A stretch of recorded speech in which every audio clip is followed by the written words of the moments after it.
Hello friends, स्वागत है आपका हमारे यूट्यूब चैनल पे agriculture engineering for UPSC.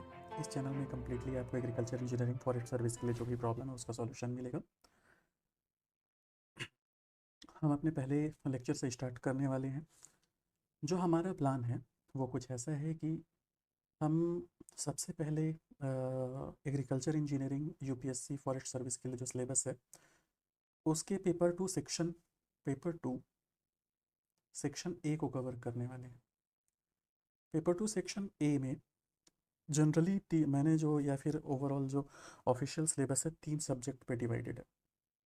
Farm power पहला है, फार्म मशीनरी दूसरा है, और तीसरा है।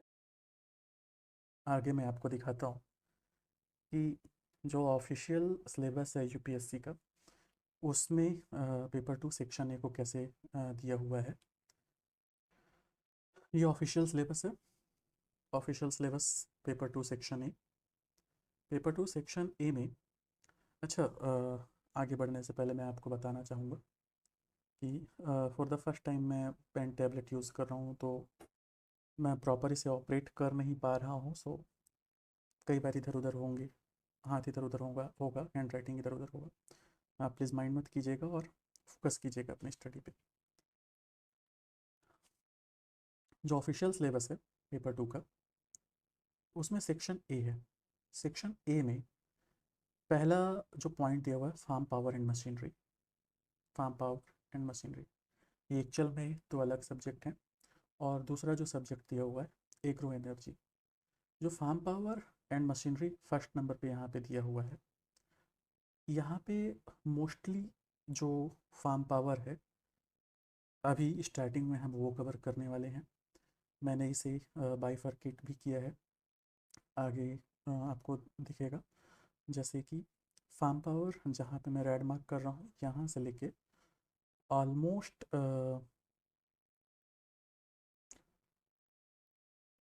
इस पॉइंट तक, यहाँ तक फार्म पावर है। यहाँ से ऑलमोस्ट आपके लिए फार्म मशीनरी होगा। फार्म पावर को आगे सब डिवाइड कुछ ऐसे कर सकते हैं। ये सारे जो टॉपिक्स हैं ये सब फार्म पावर के अंदर आते हैं। ये है, आगे ये है। तो हम जो स्टार्टिंग में हम जो इस लेक्चर में कवर करने वाले हैं, ये agriculture mechanisation, sources of farm power, thermodynamics and construction of IC engine. Again, ये जो थर्मोडायनेमिक्स नाम का वर्ड सिलेबस में दे दिया है, ऑफिशियल सिलेबस में भी लिखा हुआ है यहाँ पे, थर्मोडायनेमिक्स। ये एक एटम बॉम्ब है। ऑल्दो अभी तक इसमें से डेप्थ में कहीं भी कोई क्वेश्चन नहीं आए हैं, और जो क्वेश्चन आए हैं वो general IC engine based auto cycle और डीजल साइकिल के ऊपर आया हुआ है। हाँ, बट सिलेबस में क्योंकि ये मेंशन्ड है, आगे चल के यूपीएससी है, कभी कुछ ज़ोरदार क्वेश्चन या डीप में जाके पूछा तो वो तब भी अपने सिलेबस के अकॉर्डिंग ही रहेंगे। हाँ, बट आपको इससे घबराना नहीं है, और ये बिल्कुल नहीं करना है कि मैं थर्मोडायनेमिक्स उठा के पढ़ने बैठ जाऊँ। बिकॉज अगर नहीं आएगा ना, मतलब आगे अगर थर्मोडायनेमिक्स के डीप कॉन्सेप्ट पे चला भी जाता है तो भाई वो सबका बिगड़ने वाला है, सिर्फ आपका नहीं। तो जो ट्रेंड है उसके बेसिस पे चलो। थर्मोडायनेमिक्स पे बिल्कुल डीप नहीं जा रहा है। एक दो क्वेश्चन वो भी बेसिक आईसी इंजन के साइकिल के ऊपर, वो भी लिमिटेड, वहाँ तक क्वेश्चन है। सो एक थर्मोडायनेमिक्स का टॉपिक होगा थोड़े बहुत। और जो इस लेक्चर में जो हम मोस्टली पढ़ेंगे, construction and working of IC engine. इसमें मैं जो लेक्चर बनाऊंगा ये दो पार्ट में होगा। एक कंस्ट्रक्शन एंड वर्किंग हम लेक्चर वन में मोस्टली पढ़ेंगे, और जो सेकंड लेक्चर होगा उस पे हम बेसिक टर्मिनोलॉजीज़, सेकंड लेक्चर पे basic terminologies overall IC engine के, उसके न्यूमेरिकल्स को देखेंगे। और फर्स्ट लेक्चर पे हम आईसी इंजन का कंस्ट्रक्शन एंड वर्किंग देखेंगे। इस लेक्चर में हम लोग सबसे पहले तो ये देखेंगे कि जो एग्रीकल्चर मैकेनाइजेशन है, ये हम लोग जनरल स्टडीज़ या जब हम लोग जनरल स्टडीज़ की तैयारी करते हैं तब भी एग्रीकल्चर मैकेनाइजेशन वर्ड बहुत सुनाई देता है। तो ये मोस्ट ऑफ पीपल तो जानते भी होंगे क्या है, बट थोड़ा सा और आगे आज हम लोग जानने की कोशिश करेंगे। सबसे पहला चीज़ कि एग्रीकल्चर मैकेनाइजेशन जो है वो टोटली हम ये देखते हैं कि हम अपने फार्म पे जो पावर इनपुट है वो कितना बढ़ा पाते हैं। फार्म पे पावर इनपुट जो हम लोग मेज़र करेंगे that is in kilowatt per hectare पे मेज़र करेंगे। ओके, तो यहाँ पे भी जो ग्राफ दिया हुआ है ये किलोवाट पे दिया हुआ है। ऑल्दो इस पे एरिया मेंशन नहीं है इस ग्राफ पे, ये ऑफिशियल साइट से लिया हुआ एक डाटा है। इसमें 2012-2013 का डाटा हमको दिखता है। और direct relation like how the power increase, power कैसे बढ़ रहा है और उससे प्रोडक्शन में क्या इफेक्ट आ रहा है वो डायरेक्ट इस ग्राफ से मेज़र किया जा सकता है। सी 1960s में जब पावर काफ़ी लो था, इन किलोवाट टर्म में देखें तो अराउंड 1000, शायद में भी 1000 के आसपास का रहा होगा, तो प्रोडक्शन भी काफ़ी कम था। जैसे जैसे पावर अवेलेबिलिटी बढ़ती चली गई हमारे फार्म पे, वैसे वैसे हमारा प्रोडक्शन भी आगे बढ़ता चला गया। तो मैं ये कह सकता हूँ कि जो फार्म पावर है या फिर फार्म मैकेनाइजेशन है that is directly linked with farm power. और फार्म में हम जितना पावर, जितना इनपुट हम लोग इंक्रीज़ करते जाएंगे, हमारा प्रोडक्शन जो एग्रीकल्चर प्रोडक्शन है वो कंटिन्यू बढ़ता चला जाएगा। ये जो प्रोडक्शन कंटिन्यू बढ़ता चला जा रहा है, इसमें कोई एक फैक्टर जैसे कि फार्म मैकेनाइजेशन अकेला रिस्पॉन्सिबल फैक्टर नहीं है जिससे सिर्फ ये प्रोडक्शन बढ़ता जा रहा है। इसके अलावा भी इनपुट जो अदर इनपुट हैं लाइक इरिगेशन, लाइक फर्टिलाइजर, वो भी इम्पॉर्टेंट है। बट फार्म मैकेनाइजेशन बढ़ाने से जो प्रॉफिट हो रहा है वो ये है कि हमारा फार्म इफ़िशियंसी बढ़ता चला जा रहा है। लाइक जो एवरेज आउटपुट है पर हेक्टेयर का वो इंक्रीज़ हो रहा है मैकेनाइजेशन की वजह से। मैकेनाइजेशन कैसे इस पे हेल्प कर रहा है? मैकेनाइजेशन डायरेक्टली हमारे वर्क, हमारे इफ़िशियंसी को इंक्रीज़ कर रहा है। फॉर एग्ज़ाम्पल, अगर हमारे पास फार्म पावर लाइक ट्रैक्टर नहीं होता है तो हमारा जो टिलेज ऑपरेशन या फिर हमारा जो हार्वेस्टिंग का टाइम है वो डिले होगा। और टिलेज सीड बेड प्रिपरेशन में डिले और हार्वेस्ट टाइम पे डिले एक मेजर फैक्टर है एग्रीकल्चर या पोस्ट एग्रीकल्चर लॉस का। ठीक है, तो फ्रॉम हियर एक चीज़ तो क्लियर है, यहाँ से मेरे को एक चीज़ तो क्लियर है कि farm power, availability of farm power is directly proportional to increase in output. Farm power बढ़ेगा तो आउटपुट बढ़ेगा। आउटपुट क्या है हमारा? आउटपुट है हमारा क्रॉप जो हम लगाए हुए हैं। ठीक है, अब फार्म पावर मैकेनाइजेशन अगर इतना इम्पोर्टेंट है तो ये भी जानना ज़रूरी है कि अभी जो गवर्नमेंट है वो क्या स्टेप ले रहा है फार्म मैकेनाइजेशन को इम्प्रूव करने के लिए। अच्छा, तो अब से पहले का मतलब है अराउंड 2014-15 से पहले जो हमारा फोकस था फार्म पावर को बढ़ाने के लिए, मोस्टली हम चाहते थे कि हम जो फार्मर्स हैं उनके पास ट्रैक्टर्स, पावर टिलर। अच्छा, ये पावर टिलर क्या होता है बाद में आपको आगे पता चलेगा। अगर आपको नहीं पता है तो आप गूगल भी करके देख सकते हैं पावर टिलर कैसे दिखता है। पावर टिलर, उसके अलावा पंप्स, और पंप के अलावा आपका स्प्रेयर, ऐसी चीज़ों पे हमारा फोकस था। लेकिन अभी करेंट टाइम पे जो हमारा फार्म पावर फोकस है वो इनके साथ में कुछ नए चीज़ों पे शिफ्ट हुआ है, जैसे कि स्मार्ट मैकेनाइजेशन।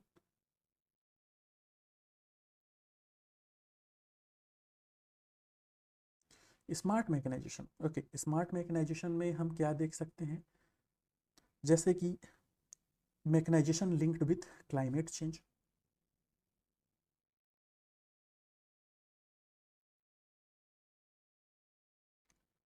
और क्या हो सकता है? Automation in agriculture. Automation in agriculture like use of sensors in agriculture. अच्छा, इसे हम कैसे यूज़ कर सकते हैं? लाइक सपोज़ ये हमारा फार्म है। फार्म में हमने क्या किया है कि कुछ सेंसर इंस्टॉल किए हैं जो मॉइस्चर को डिटेक्ट करता है। सपोज़ ये मेरा सेंसर है, ठीक है। जैसे ही मेरे सॉइल में यहाँ पे मॉइस्चर जो रिक्वायर्ड है उससे कम हो गया होगा, ये ऑटोमेटिक एक सिग्नल भेजेगा मेरे पंप को, और पंप ऑटोमेटिक स्टार्ट होगा और इरिगेशन या वाटर जो यहाँ पे रिक्वायर्ड होगा तो अगेन फिल हो जाएगा। तो in that way smart agriculture पे फोकस किया जा रहा है। नेक्स्ट, अभी अभी रिसेंट जो डाटा आया है 3 फरवरी 3 फेब 2023 को PIB पे प्रेस इंफॉर्मेशन ब्यूरो पे पब्लिश्ड है। जो हमारा फार्म मैकेनाइजेशन है और जो फार्मर हैं फार्म मैकेनाइजेशन के लिए मोस्टली जो फार्म मैकेनाइजेशन यूज़ कर रहे हैं that is in seed bed preparation.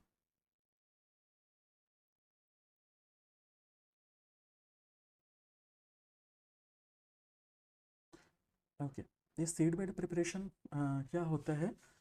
जिनको बिल्कुल भी नहीं पता है एग्रीकल्चर या एग्रीकल्चर इंजीनियरिंग के लिए, तो उनको ये पता होना चाहिए कि हमारा जो सबसे पहला ऑपरेशन होता है, जैसे सपोज़ ये मेरा फार्म है और अब मुझे फार्मिंग करना है, तो मैं सबसे पहले फार्म में सीड बेड प्रिपरेशन या फिर जुताई करूँगा।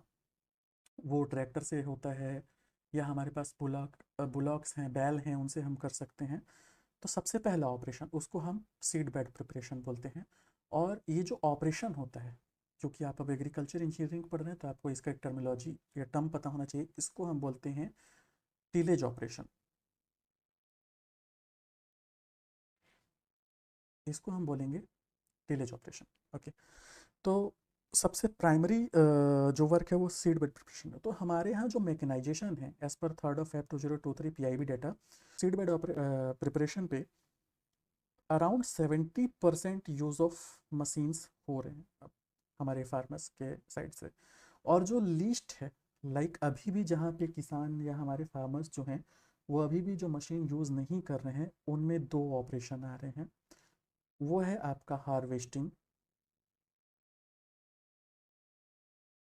हार्वेस्टिंग मीन्स जब फसल पक जाता है तो उसको काटना होता है, उस टाइम पे अभी भी मैकेनाइजेशन बहुत कम है। दूसरा है थ्रेसिंग।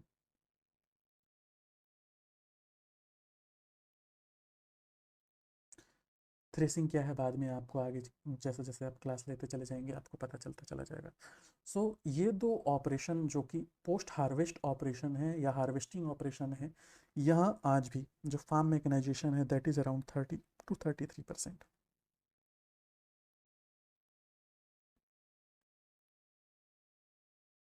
ओके, इसके अलावा और क्या किया जा रहा है? इसके अलावा जो गवर्नमेंट है अभी, गवर्नमेंट का फोकस है ऐसे एरिया का डाटा कलेक्ट करके, ऐसे एरिया को आइडेंटिफाई करना जहाँ पे आज भी फार्म पावर बहुत लो है। और ऐसे एरिया में गवर्नमेंट ने कस्टम हायरिंग सेंटर्स खोल के रखा हुआ है। कस्टम हायरिंग सेंटर ओपन किया है। अच्छा, ये कस्टम हायरिंग सेंटर क्या है?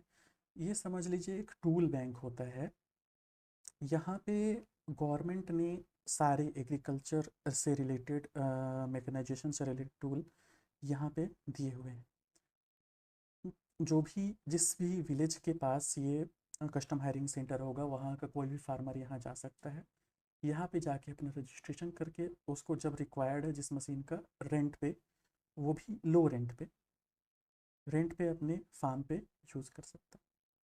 तो this is the scheme run by government, custom hiring centre. और इस ये एक सेंट्रली स्पॉन्सर्ड स्कीम है।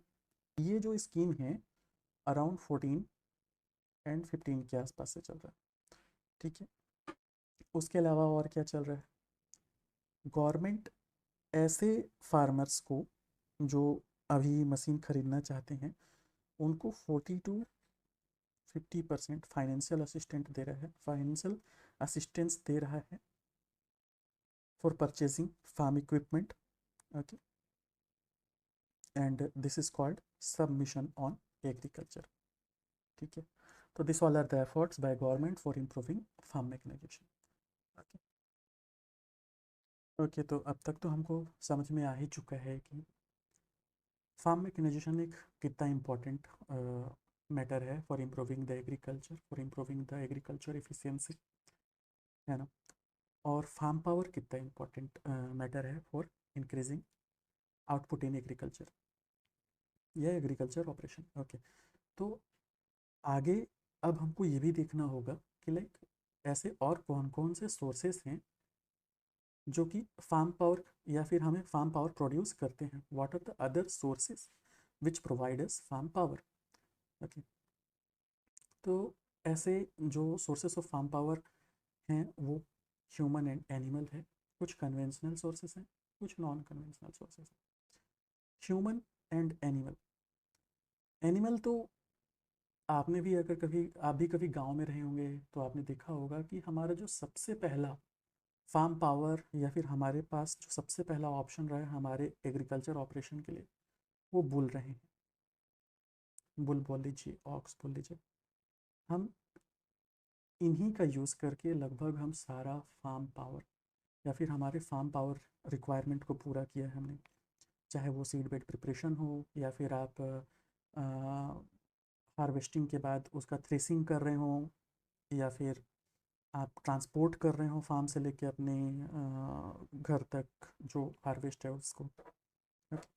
तो एनिमल एक one of the biggest source रहा है। ओके, और भी अदर एनिमल्स की बात की जाए जो हमें एग्रीकल्चर ऑपरेशन में काम आते हैं, उनमें बुलॉक मैंने बता दिया आपको, बफेलोज़ का भी यूज़ करते हैं। उनके अलावा कई जगहों पे कैमल, म्यूल्स एंड डोंकी, ये कुछ एनिमल हैं जो हमें एग्रीकल्चर में काफ़ी हेल्प करते हैं या फिर एग्रीकल्चर ऑपरेशन में हमें काफ़ी हेल्प करते हैं। ओके, अब अगर एनिमल की ही बात की जा रही है फार्म पावर के रिस्पेक्ट पे, तो हमने एनिमल्स को कुछ चार कैटेगरी में बांटा हुआ है। सबसे पहले आते हैं स्मॉल एनिमल्स,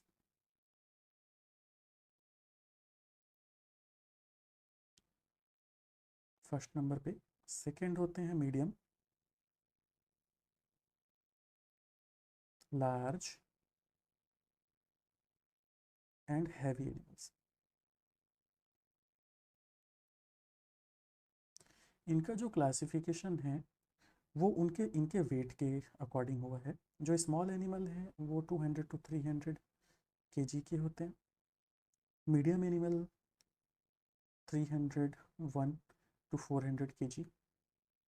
जो लार्ज एनिमल हैं वो 401 to 500 kg। एंड जो हैवी एनिमल है that is greater than 500 kg। ये क्लासिफिकेशन है एनिमल्स का। इनमें अगर मैं बोलूँ कि जो एनिमल अपने बॉडी वेट के हिसाब से जो सबसे ज़्यादा वर्सटाइल या फिर हमारे लिए अच्छा पावर सोर्स है वो डोंकी है। डोंकी अपने बॉडी वेट का 32% पावर प्रोड्यूस कर सकता है, that is the highest. Okay, और इसके अलावा अगर मैं बात करूँ इसके अलावा और कौन से होते हैं, तो वेट अ सेकेंड। इनके अलावा अगर मैं बात करूँ इनके एफिशिएंसी के हिसाब से उनका भी उसका भी क्लासिफिकेशन किया गया है, that is bullock around 10% of their body weight. उसके बाद आता है बफेलो,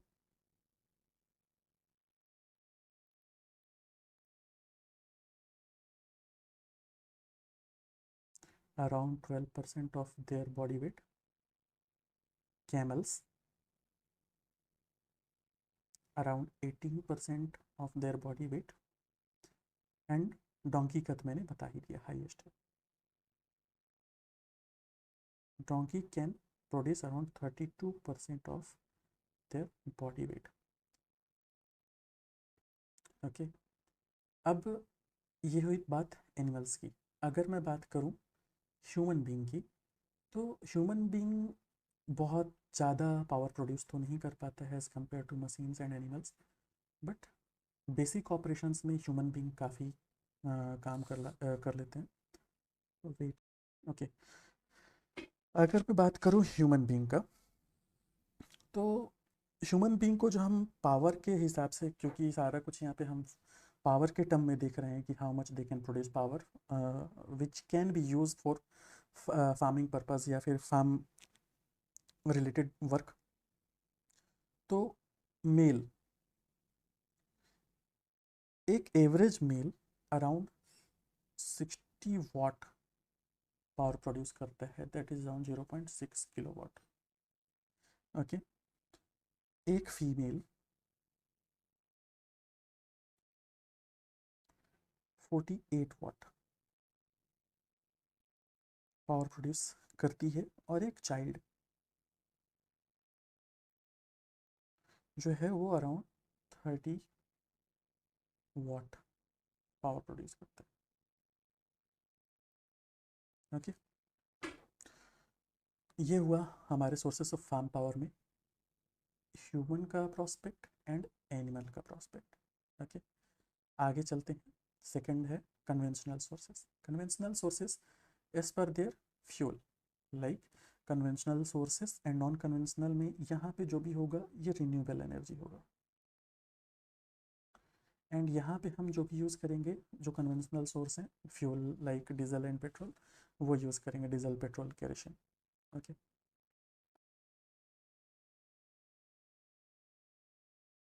सेकंड हम आते हैं कन्वेंशनल सोर्स में।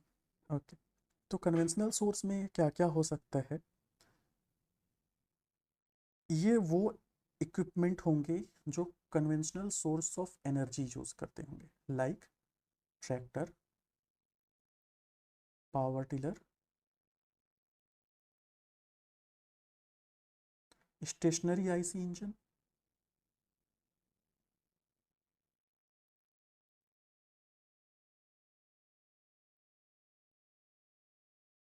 ये वही वाला आईसी इंजन है जो हम इलेक्ट्रिसिटी प्रोड्यूस करने के लिए भी यूज़ करते हैं। ये जनरली पंपिंग के लिए यूज़ किया जाता है, वाटर पंपिंग के लिए, और other type of self propelled machine.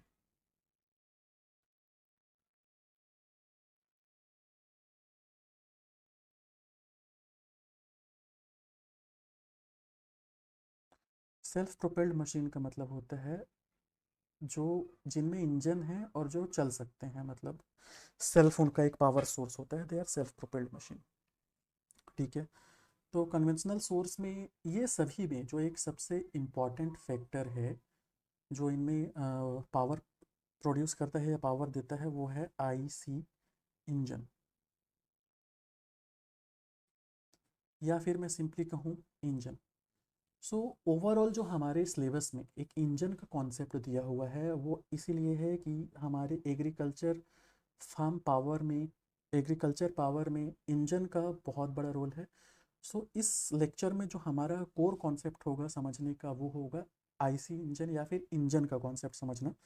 तो आगे हम बस इंजन ही स्टार्ट करने वाले हैं। This is all. जो फार्म पावर, जो सोर्सेस ऑफ फार्म पावर हैं, ये तीन हैं, human and animal, conventional sources and non conventional sources. Non conventional sources में रिन्यूएबल एनर्जी है। रिन्यूएबल एनर्जी को हम आगे कंप्लीट एक अलग सब्जेक्ट में पढ़ेंगे। इसमें आपका solar, wind, biogas plant and other sources होंगे। तो एक पर्टिकुलरली एक डिफरेंट सेक्शन है जिसको हम अलग से ही पढ़ेंगे। तो फिलहाल ये तीन हैं। आगे अब हम प्रोसीड करते हैं इंजन की तरफ, क्योंकि ये एक बहुत ही इम्पोर्टेंट पावर सोर्स है। ओके। तो इंजन, इंजन में जो हमारा जो सबसे इम्पोर्टेंट कॉन्सेप्ट है ये, कि ये एक सिलेंडर है,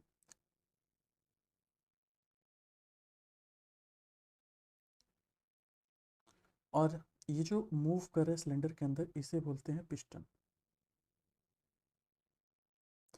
हमको किसी भी तरीके से जो करना है वो ये है कि हम कैसे इस पिस्टन को रेसिप्रोकेटिंग मोशन दे सकते हैं, that is forward and backward, या फिर टू एंड फ्रो नहीं, फॉरवर्ड एंड बैकवर्ड। एक बार इसे अप या डाउन, सो दैट जो पिस्टन के नीचे एक रॉड लगा हुआ दिख रहा है, ये इसको बोलते हैं कनेक्टिंग रॉड। एंड उसके नीचे, सबसे नीचे जो ये रेड कलर का दिख रहा है, इसको हम बोलते हैं क्रैंक शाफ्ट। ठीक है, हमको कुछ भी करके इस इंजन में कुछ ऐसे मैकेनिज्म लगाने हैं, कुछ ऐसा व्यवस्था करना है कि ये piston up and down movement करता रहे। उससे होगा ये कि नीचे क्रैंक शाफ्ट रोटेट करेगा, क्रैंक शाफ्ट का रोटेशन बना हुआ है, और क्रैंक शाफ्ट का रोटेशन बना है उसकी वजह से ये शाफ्ट जो है ये मूव कर रहा है सर्कुलर डायरेक्शन में। और इसी सर्कुलर मूवमेंट को हम यूज़ करके हम अपने किसी भी वर्क में यूज़ कर सकते हैं, या हम किसी भी चीज़ को पावर दे सकते हैं। ये ओवरऑल कॉन्सेप्ट है। ओके, इंजन का, इंजन ऐसे ही वर्क करता है। एक सिलेंडर के अंदर में एक पिस्टन होता है, piston up and down move करता है, वो नीचे में एक क्रैंक शाफ्ट से अटैच होता है, क्रैंक शाफ्ट एक एंड में एक शाफ्ट से अटैच होता है। यहाँ पे ये जो राउंड सा दिख रहा है दैट इज़ फ्लाईव्हील। इसका क्या वर्क है मैं आगे चल के बता दूंगा। जो हम मेरे भाई मैकेनिकल वाले होंगे उनको ये लेक्चर बोरिंग लग सकता है, तो आप इस लेक्चर को स्पेशली स्किप कर सकते हो, क्योंकि जो भी मैं बताने वाला ऑलमोस्ट सब कुछ आपको पता होगा। ठीक है, ओके। तो मैं अब ऐसा क्या व्यवस्था करूं कि मैं इस पिस्टन को अप एंड डाउन मूवमेंट कर देता हूं। इसके लिए इंजन टू टाइप्स में क्लासिफाइड होता है। ठीक है, जो दो क्लासिफिकेशन है इंजन के, वो इंटरनल कंबस्शन इंजन है पहला, सॉरी एक्सटर्नल कंबस्शन इंजन है दूसरा, इंटरनल कंबस्शन इंजन है। इंटरनल कंबस्शन इंजन को हम आईसी इंजन बोलते हैं। ठीक है, ये जो दो क्लासिफिकेशन है वो उसी बेसिस पे है कि मैंने जो इस पिस्टन को, ये जो पिस्टन है उसे कैसे मोमेंट दिया अप एंड डाउन का। ठीक है, तो जो एक्सटर्नल कंबशन नाम से ही पता चल रहा है कि मैंने जो कंबशन किया है वो कहीं इंजन के बाहर है। ठीक है, एक्सटर्नल कंबशन इंजन का बेस्ट एग्जांपल होता है हमारा स्टीम इंजन जो पहले रेलवे में चलता था। इसमें क्या करते हैं हम, कुछ एक व्यवस्था बनाए एक चैम्बर का, उसमें कोल रखा, कोल को जला दिया, कोल को जला के उसके ऊपर में एक टैंक रखा वाटर का। ओके, ये वाटर को बॉईल होने दिया। जब वाटर बॉईल हुआ तो इसके टॉप पे यहाँ पे स्टीम कलेक्ट हो गया। ये स्टीम को मैंने अलाउ किया इंजन सिलेंडर के अंदर जाने के लिए। जब ये स्टीम इंजन सिलेंडर के अंदर जाता है तो ये जस्ट लाइक जो हमारा प्रेशर कुकर होता है जो हम किचन में यूज़ करते हैं, जब स्टीम हमारा काफ़ी अंदर बन जाता है तो वो जो कुकर की सीटी होती है उसे पुश करता है अपवर्ड। वैसे ही सेम जब हमने इस स्टीम को सिलेंडर के अंदर डायरेक्ट किया तो इसने पिस्टन को पुश किया। जब ये पिस्टन को पुश किया तो यहाँ पे हमें इसके व्हील पे रोटेशन मिला। ठीक है, तो इस बेसिस पे हम एक्सटर्नल कंबशन करके भी इंजन को चला सकते हैं। दूसरा कॉन्सेप्ट, हालांकि ये एक्सटर्नल कंबशन इंजन काफ़ी आउटडेटेड कॉन्सेप्ट है और बहुत कम जगहों पे यूज़ होता है, ऐसा नहीं है कि यूज़ नहीं होता, बहुत कम जगहों पे यूज़ होता है। दूसरा कॉन्सेप्ट है internal combustion engine. Internal combustion engine में मैंने कुछ ऐसा व्यवस्था किया, या जो साइंटिस्ट थे बैठे थे सोच रहे थे क्या करना है, उन्होंने कुछ ऐसा व्यवस्था किया कि ये जो सिलेंडर है, सिलेंडर में जो स्पेस है, क्यों ना कुछ यहाँ पे ये ऐसा ब्लास्ट किया जाए कि ये एक इम्पैक्ट डाले हमारे पिस्टन के ऊपर, और जैसे ही ब्लास्ट हो, ब्लास्ट की वजह से ये पिस्टन डाउनवर्ड मूव करे। ठीक है, तो जब हमने जो आग है वो सिलेंडर के अंदर लगाया तो वो इंटरनल कंबशन हो गया, और जब हमने आग को सिलेंडर के बाहर लगाया वो एक्सटर्नल कंबशन हो गया। ठीक है, overall concept internal combustion and external combustion का यही है। ये जो इंटरनल कंबशन इंजन है, हम मोस्टली ऑलमोस्ट 100% इसी पे फोकस करेंगे, और यही हमारे सिलेबस में भी है, हाउ इट वर्क। ओके, तो इंटरनल कंबशन इंजन में हमने क्या किया उसे मैं आगे दिखाता हूँ। ओके, तो IC engine, internal combustion engine के लिए जो मुझे मैकेनिज़्म बनाना था वो था मुझे सिलेंडर के अंदर में ही ब्लास्ट करवाना है। ये देखो, ये आपका यहाँ पे सिलेंडर है, सिलेंडर के अंदर ब्लास्ट करने के लिए मुझे कुछ सेटअप बनाने थे, ठीक है। तो ये जो आपको लेफ्ट हैंड साइड में दिख रहा है वाटर टाइप का लग रहा होगा, वो एक्चुअल में एयर और फ्यूल का मिक्सचर है। जब एयर एंड फ्यूल के मिक्सचर को मैं पहले सिलेंडर के अंदर आने के लिए अलाउ करता हूँ,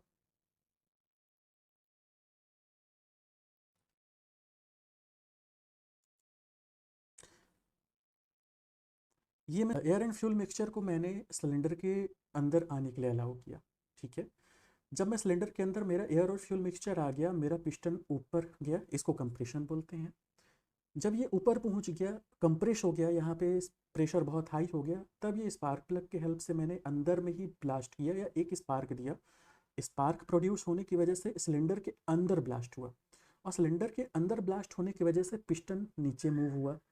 और अगेन जब यहाँ पे ब्लास्ट होने के बाद अगेन यहाँ पे ब्लास्ट होने के बाद यहाँ पे जो गैसेस बने उसको रिमूव करने के लिए अगेन राइट साइड का जो वॉल्व है वो ओपन हुआ, और यहाँ से मेरा एग्जॉस्ट गैस रिलीज हो गया, ठीक है।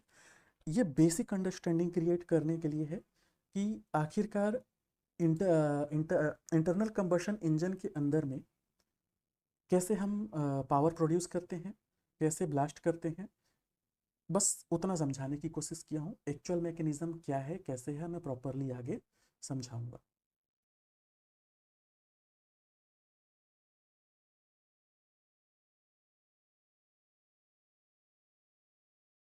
ये जो वीडियो था एक जनरल अंडरस्टैंडिंग क्रिएट करने के लिए था कि आखिर जो इंटरनल कंबशन इंजन होता है कैसे वर्क करता है।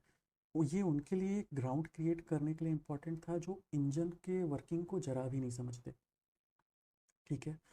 तो पहले तो मैंने बताया कि एक एक्सटर्नल कंबशन इंजन होता है, इसमें कुछ इमेजिन करने जैसा कुछ नहीं था, सिंपली समझ में आ रहा था कि नीचे में मैंने कोल लगा के आग लगाया, वहाँ पे वाटर बॉईल हुआ, वो स्टीम बना और सिलेंडर के अंदर डाल दिया। लेकिन जो इंटरनल कंबशन इंजन था, यहाँ पे बताना बहुत ज़रूरी था, इमेजिनेशन करवाना बहुत ज़रूरी था कि आखिर सिलेंडर के अंदर कैसे ब्लास्ट होता है, स्पेशली उनको जिनको इस चीज़ का बिल्कुल आइडिया नहीं है। ओके, ठीक है। तो अब हम आगे चल के धीरे धीरे ये समझेंगे कि आईसी इंजन एक्चुअल में वर्क कैसे करता है। ओके, कोई भी आईसी इंजन जो इंटरनल कंबशन इंजन होता है in general 4 step cycle follow करता है।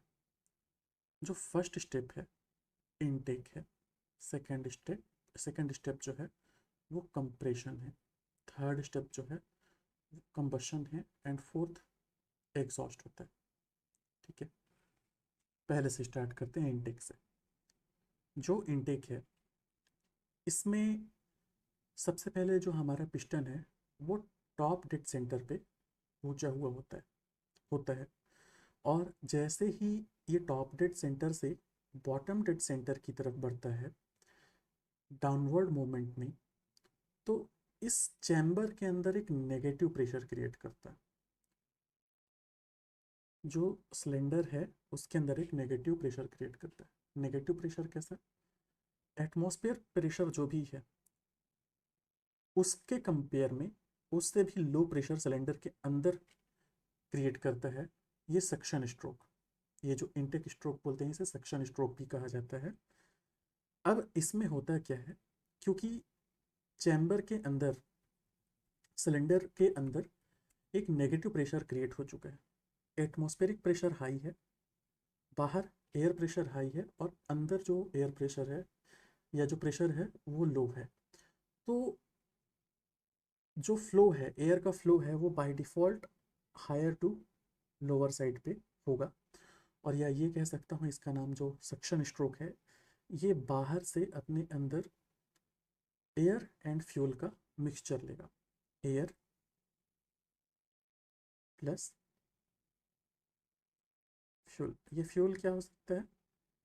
ये पेट्रोल हो सकता है या डीजल। डीजल इन जनरल नहीं, यहाँ पे आप पेट्रोल ही लेके चलिए, पेट्रोल है, ठीक है।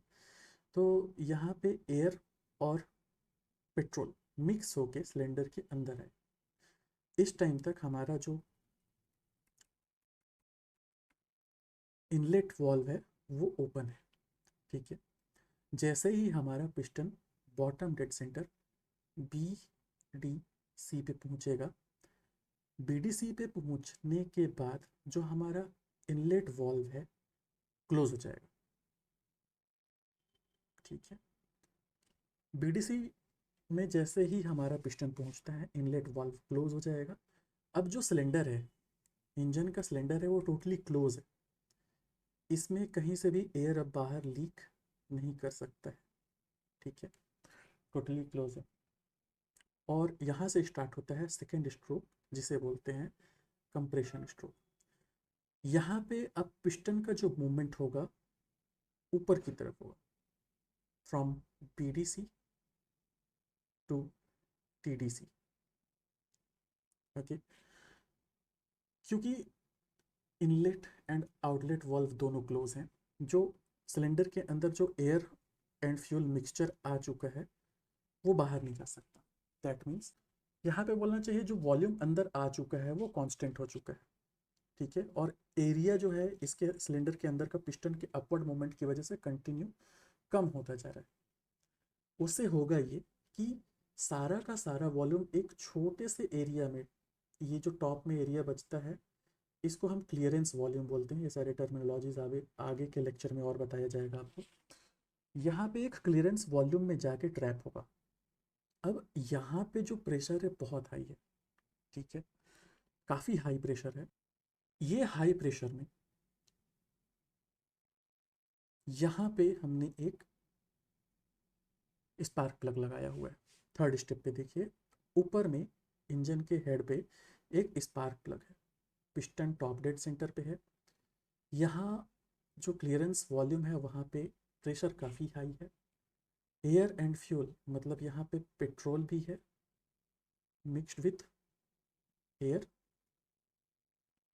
और एक छोटा सा स्पार्क यहाँ पे स्पार्क प्लग के द्वारा दे दिया जाता है। अब क्योंकि बहुत ही फेवरेबल कंडीशन है, हाई प्रेशर है, फ्यूल है ही यहाँ पे, जैसे ही स्पार्क होता है चैम्बर के अंदर में जोरदार ब्लास्ट होता है। एक बहुत ही जोरदार इम्पैक्ट पिस्टन के ऊपर पड़ता है, पिस्टन के सरफेस के ऊपर पड़ता है, जो पिस्टन को डाउनवर्ड मूव करता है। और यही एक स्ट्रोक है जिसे हम पावर स्ट्रोक कहते हैं।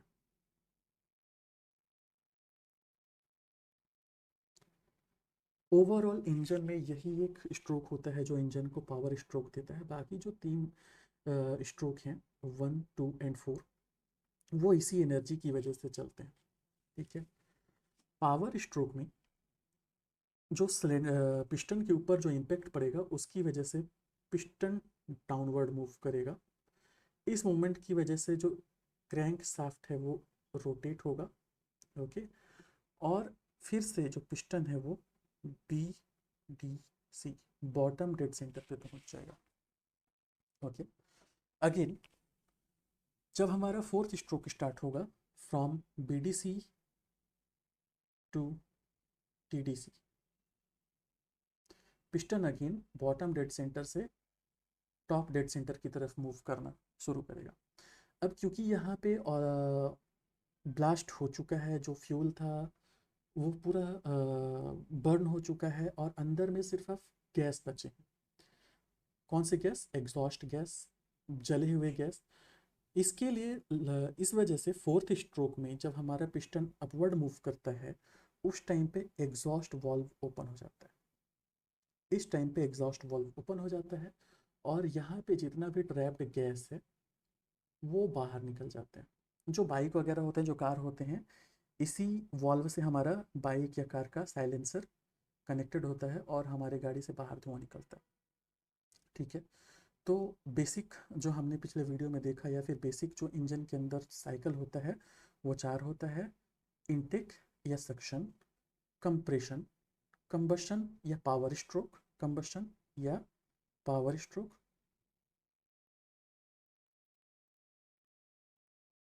And exhaust stroke. ये 4 पॉइंटर साइकिल या 4 स्टेप साइकिल है जो इंजन के अंदर, इंटरनल कंबशन इंजन के अंदर वर्क करता है और इसी बेसिस पे सारे इंजन वर्क करते हैं। अब इन बेसिस के हिसाब से भी इंजन की क्लासिफिकेशन अलग अलग हुए हैं उसको हम धीरे धीरे आगे जैसे देखते जाएंगे आपको क्लियर होता जाएगा। ओके, अब आपने चारों साइकिल क्योंकि पढ़ लिया है, अब अगेन एक बार हम एक वीडियो जो देखे थे basic working of IC engine उसको देखते हैं, शायद आपको और क्लियर हो उससे। ओके, सी, इनलेट वाल्व ओपन हुआ, सक्शन स्ट्रोक में एयर एंड फ्यूल मिक्सचर हमारे चैम्बर के अंदर आया, कंप्रेशन स्ट्रोक हो रहा है, कंप्रेशन स्ट्रोक से जो वॉल्यूम है वो क्लियरेंस वॉल्यूम में जाकर ट्रैप हुआ, स्पार्क हुआ और इम्पैक्ट पड़ा पिस्टन पे, पिस्टन डाउनवर्ड मूव हुआ। डाउनवर्ड मूवमेंट के बाद अब एग्जॉस्ट वाल्व ओपन होगा, ठीक है, और जो भी यहाँ पे गैस ट्रैप थे वो बाहर निकल जाएंगे। That is all the basic functioning of an IC engine. Overall IC engine ऐसा ही वर्क करता है, और आगे अब देखते जाएंगे कि हमको आईसी इंजन का क्लासिफिकेशन कैसे करें। ओके, ठीक है, आगे चलते हैं। अब देखिए हमें ये तो समझ में आ गया कि आईसी इंजन में जनरल 4 साइकिल होता है। ओके, फर्स्ट है आपका सक्शन, सेकेंड है कंप्रेशन,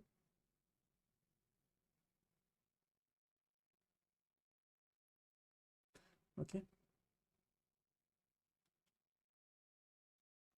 थर्ड है power stroke,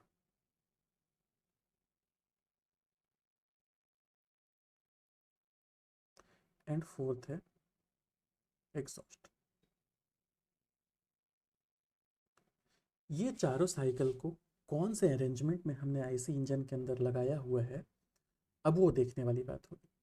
according to that engine को हमने दो बेसिस पे क्लासीफाई किया है अकॉर्डिंग टू देयर स्ट्रोक। पहला जो होता है 2 स्ट्रोक आईसी इंजन, एंड दूसरा जो होता है 4 स्ट्रोक आईसी इंजन, ठीक है। पहले ऑल दो हमने लगभग 4 स्ट्रोक आईसी इंजन के बारे में हमने देख लिया है। 4 स्ट्रोक आईसी इंजन में जो कंप्लीट सीक्वेंस है 4 स्टेप में कंप्लीट होते हैं। पहला सक्शन होता है, ठीक है, यहाँ पे ये देखिए, फर्स्ट ये सक्शन हुआ, इधर से ये इसमें आ रहा है, second compression, third power and fourth exhaust. ये 4 स्टेप में होता है। 4 स्ट्रोक आईसी इंजन में आपको नोटिस करने वाली बात ये है कि ओवरऑल 4 स्ट्रोक में ये जो क्रैंक शाफ्ट मूव कर रहा है या फ्लाईव्हील जो रोटेट करेगा वो कितने डिग्री रोटेट करेगा, ठीक है। तो सपोज ओके, तो 4 स्ट्रोक आईसी इंजन, इसमें जब सबसे फर्स्ट स्ट्रोक होता है सक्शन, सक्शन में जो पिस्टन है वो from TDC to BDC move किया। सपोज इस टाइम पे जो हमारा क्रैंक शाफ्ट है इस पॉइंट पे था, ठीक है, तो इसके रोटेशन की इसके डाउनवर्ड मूवमेंट की वजह से जो क्रैंक शाफ्ट होगा वो अराउंड 180 डिग्री रोटेट करेगा, ठीक है। सेकेंड स्ट्रोक में again BDC to TDC, second stroke is your compression stroke. तो इसकी वजह से फिर से जो पिस्टन है वो अराउंड 180 डिग्री मूव करेगा, ठीक है। Okay, third stroke is your power stroke. Third stroke again यहाँ पे जो हमारा क्रैंक शाफ्ट है वो यहाँ से लेके यहाँ तक आएगा बीडीसी तक, that is 180 degree, and then exhaust stroke. तो फिर से हमारा जो क्रैंक शाफ्ट है वो ऊपर जाएगा। तो इन टोटल अगर मैं देखूं तो 180 प्लस 180 प्लस 180 प्लस 180, टोटल एक बार में या फिर 4 स्ट्रोक आईसी इंजन में जो सिंगल पावर स्ट्रोक के लिए जो क्रैंक शाफ्ट का रोटेशन है वो 720 डिग्री के अप्रॉक्स होता है, ठीक है, इज इट क्लियर? ठीक है, ओवरऑल हमने देखा कि जो 4 स्ट्रोक आईसी इंजन है उसमें क्रैंक रोटेशन 720 डिग्री होगा। 720 that is 360 plus 360, and in how many strokes? 4 strokes, suction, compression, power and stroke. अच्छा, पावर एंड एग्जॉस्ट। ये स्ट्रोक एक्चुअल में अगर किसी को नहीं समझ में आ रहा है क्या होता है, तो पिस्टन के मूवमेंट होते हैं। अगर एक बार अगर पिस्टन टीडीसी टीडीसी से बीडीसी तक मूव करता है या फिर बीडीसी से टीडीसी तक मूव करता है, तो सिंगल एक बार जो मूवमेंट होगा उसको 1 स्ट्रोक बोलेंगे। ओके, तो हमको 4 स्ट्रोक्स में पावर स्ट्रोक कितने मिल रहे हैं? सिर्फ एक। ठीक है, पावर स्ट्रोक का मिलने का मतलब ये है कि जब हमारा पिस्टन है 4 टाइम्स अप एंड डाउन कर रहा है, उसमें से कितने बार एक्चुअल में इंजन में पावर प्रोड्यूस हो रहा है, surplus power, that is only 1 time. 1 time means the power stroke, that is 3rd stroke, और तीसरे स्ट्रोक में ही सिर्फ पावर मिलता है। बाकी के जो 3 स्ट्रोक हैं, पहला, दूसरा दूसरा और चौथा, वो पावर स्ट्रोक के ही पावर को यूज़ करके बाकी time up and down movement कर रहे होते हैं। वो कैसे करते हैं, जब हम फ्लाईव्हील पढ़ेंगे या फिर फ्लाईव्हील का कॉन्सेप्ट आएगा तब पता चलेगा कि जो इंजन में पावर प्रोड्यूस होता है 3rd स्ट्रोक पे, वो एक्चुअल में फ्लाईव्हील में स्टोर होता है। और जिस टाइम पे इंजन में पावर प्रोड्यूस नहीं हो रहा होता है, फ्लाईव्हील पावर को स्टोर कर लेता है, और जब इंजन में पावर प्रोड्यूस नहीं हो रहा होता है बाकी के 3 स्ट्रोक पे, उस टाइम पे फ्लाईव्हील पावर इंजन को देता है। ठीक है, तो फ्लाईव्हील से पावर लेके बाकी के 3 स्ट्रोक चलते हैं, और इंजन में एक स्ट्रोक पे पावर प्रोड्यूस होता है, that is 3rd stroke in 4 stroke IC engine. ठीक है, ओके। नेक्स्ट क्या आता है? 2 स्ट्रोक आईसी इंजन। इसमें क्या होगा? इसमें भी प्रोसेस पूरे सेम है, suction, compression, power and stroke, power and exhaust. ठीक है, लेकिन ये चारों प्रोसेस सिर्फ 2 स्ट्रोक में कंप्लीट हो जाएंगे। ये कैसे होगा आगे हम लोग देखेंगे। इसमें होगा क्या, सी, सेम प्रोसेस है, suction, compression, power and exhaust. इसमें 2 चीजें एक साथ होंगी, सक्शन एंड कंप्रेशन एक स्ट्रोक पे, पावर एंड एग्जॉस्ट एक स्ट्रोक पे, इसमें कंबाइंड हो जा रहा है। अच्छा, और चीज़ें जो इसमें डिफरेंट हो जाती हैं IC engine, 2 stroke IC engine में, इसमें वाल्व नहीं होता है। यहाँ पे जहाँ से एयर शक हो रहा है, इसमें इसे पोर्ट कहते हैं। ठीक है,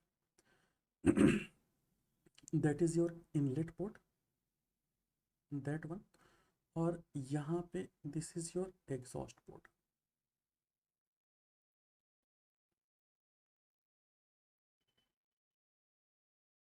यहाँ से आपके एग्जॉस्ट गैस बाहर निकलेंगे आईसी इंजन। ये कंस्ट्रक्शन में डिफरेंस है। कंस्ट्रक्शन हमको पढ़ना है, हमारे एग्जाम में हमारे सिलेबस में कंस्ट्रक्शन दिया हुआ है। Most important construction different in 4 stroke and 2 stroke IC engine में यही है कि 4 स्ट्रोक आईसी इंजन में इनलेट वाल्व होता है, ठीक है, और आउटलेट वाल्व होता है। यहाँ पे वाल्व नहीं होते, यहाँ पे पोर्ट होते हैं। ओके, और यहाँ पे पोर्ट किसी मैकेनिज्म से ऑपरेट नहीं हो रहा है। ठीक है, यहाँ पे सक्शन कंप्रेशन कैसे हो रहा है एक स्ट्रोक, एंड सेकेंड स्ट्रोक पे पावर एंड एग्जॉस्ट कैसे हो रहा है वो देखते हैं।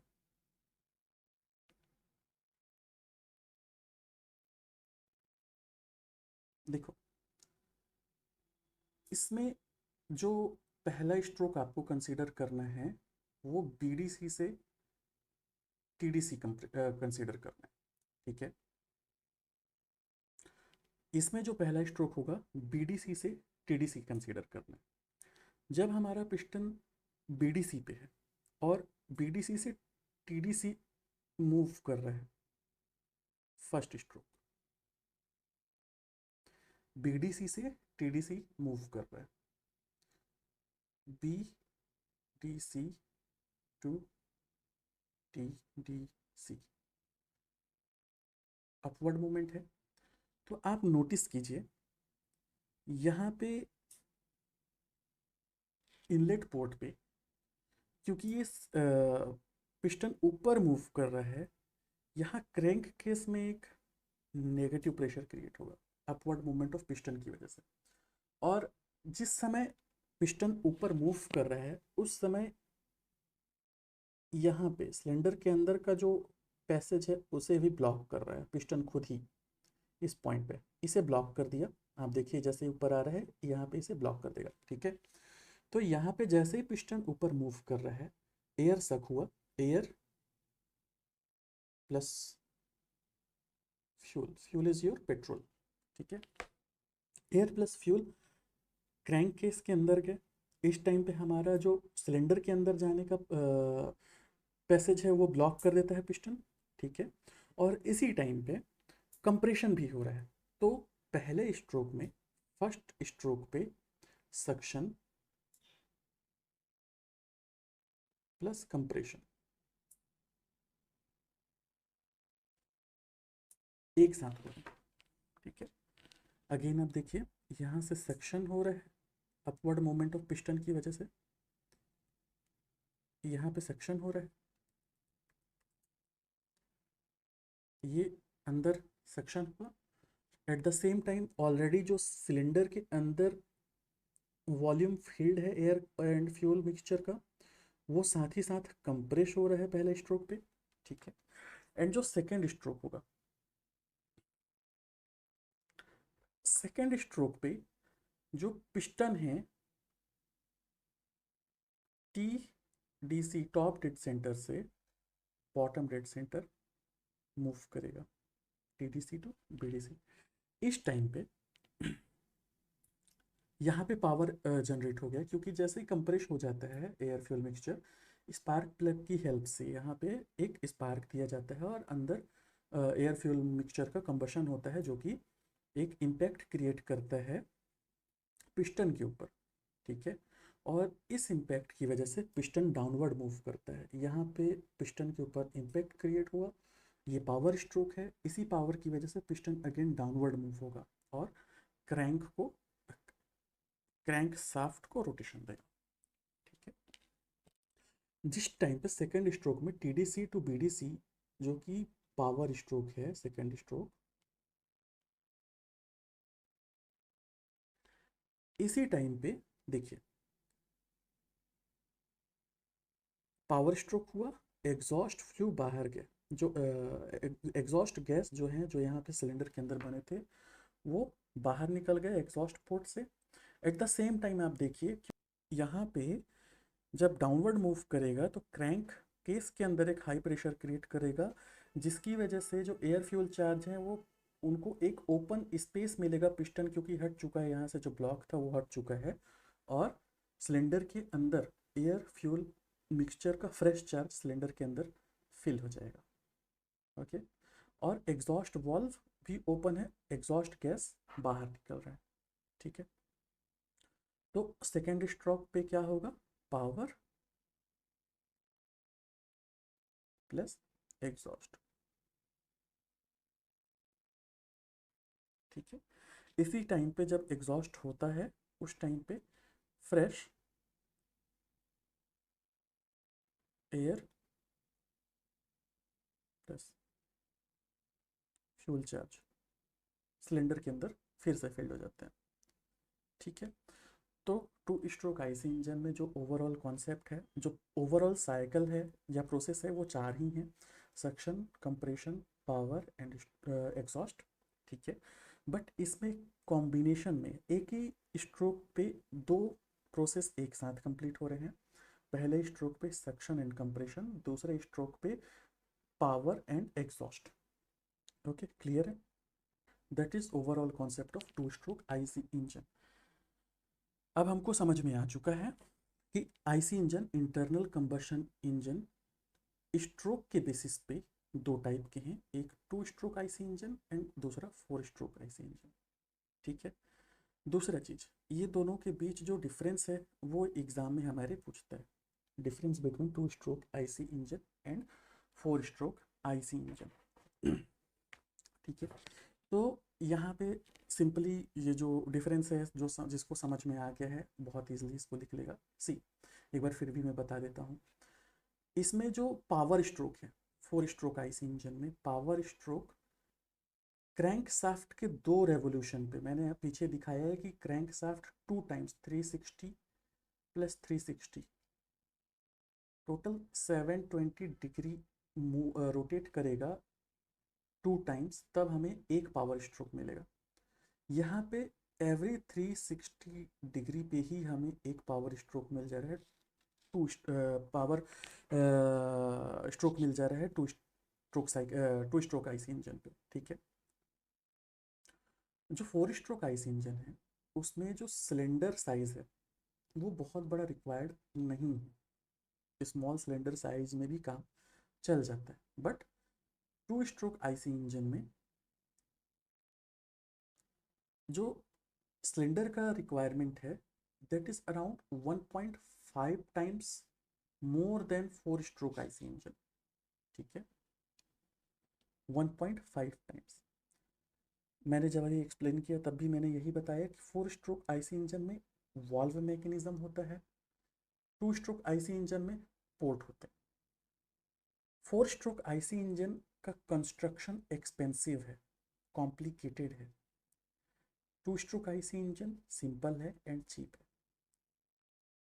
हाँ, सबसे बड़ा एडवांटेज जिसकी वजह से 4 स्ट्रोक आईसी इंजन ऑलमोस्ट लगभग, जहाँ भी हम लोग कुछ एक्सेप्शन हैं, एग्रीकल्चर में बोलूँ तो हम स्प्रेयर में 2 स्ट्रोक आईसी इंजन यूज़ करते हैं, अदरवाइज मोस्ट ऑफ जहाँ पे हमें पावर की रिक्वायरमेंट है 4 स्ट्रोक आईसी इंजन यूज़ करते हैं। It is fuel consumption is low in 4 stroke IC engine whereas it is 15% more in 2 stroke IC engine.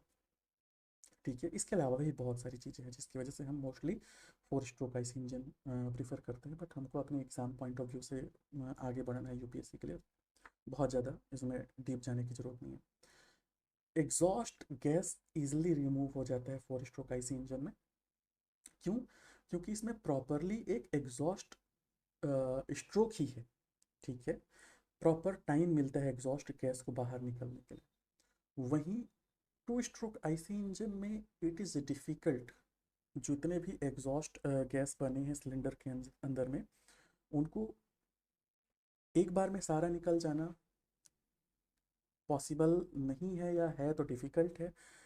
इससे हमारे इंजन के इफ़िशियंसी पे भी फ़र्क पड़ता है। अगर एग्जॉस्ट गैस हमारे इंजन से प्रॉपरली नहीं निकल पाता है, आगे चल के हम वॉल्यूमेट्रिक इफ़िशियंसी देखेंगे, थर्मल इफ़िशियंसी वगैरह देखेंगे, तो हमको ये सारी चीज़ें समझ में आएंगी कि क्यों एग्जॉस्ट गैस या फिर एग्जॉस्ट गैस जो हाँ सिलेंडर के अंदर बनता है उसका बाहर निकलना या प्रॉपरली बाहर निकलना बहुत इंपॉर्टेंट है। ठीक है। 4 स्ट्रोक आईसी इंजन में की ड्यूरेबिलिटी या लाइफ बहुत अच्छी है, 2 स्ट्रोक आईसी इंजन की लाइफ बहुत ज़्यादा अच्छी नहीं है। ओके।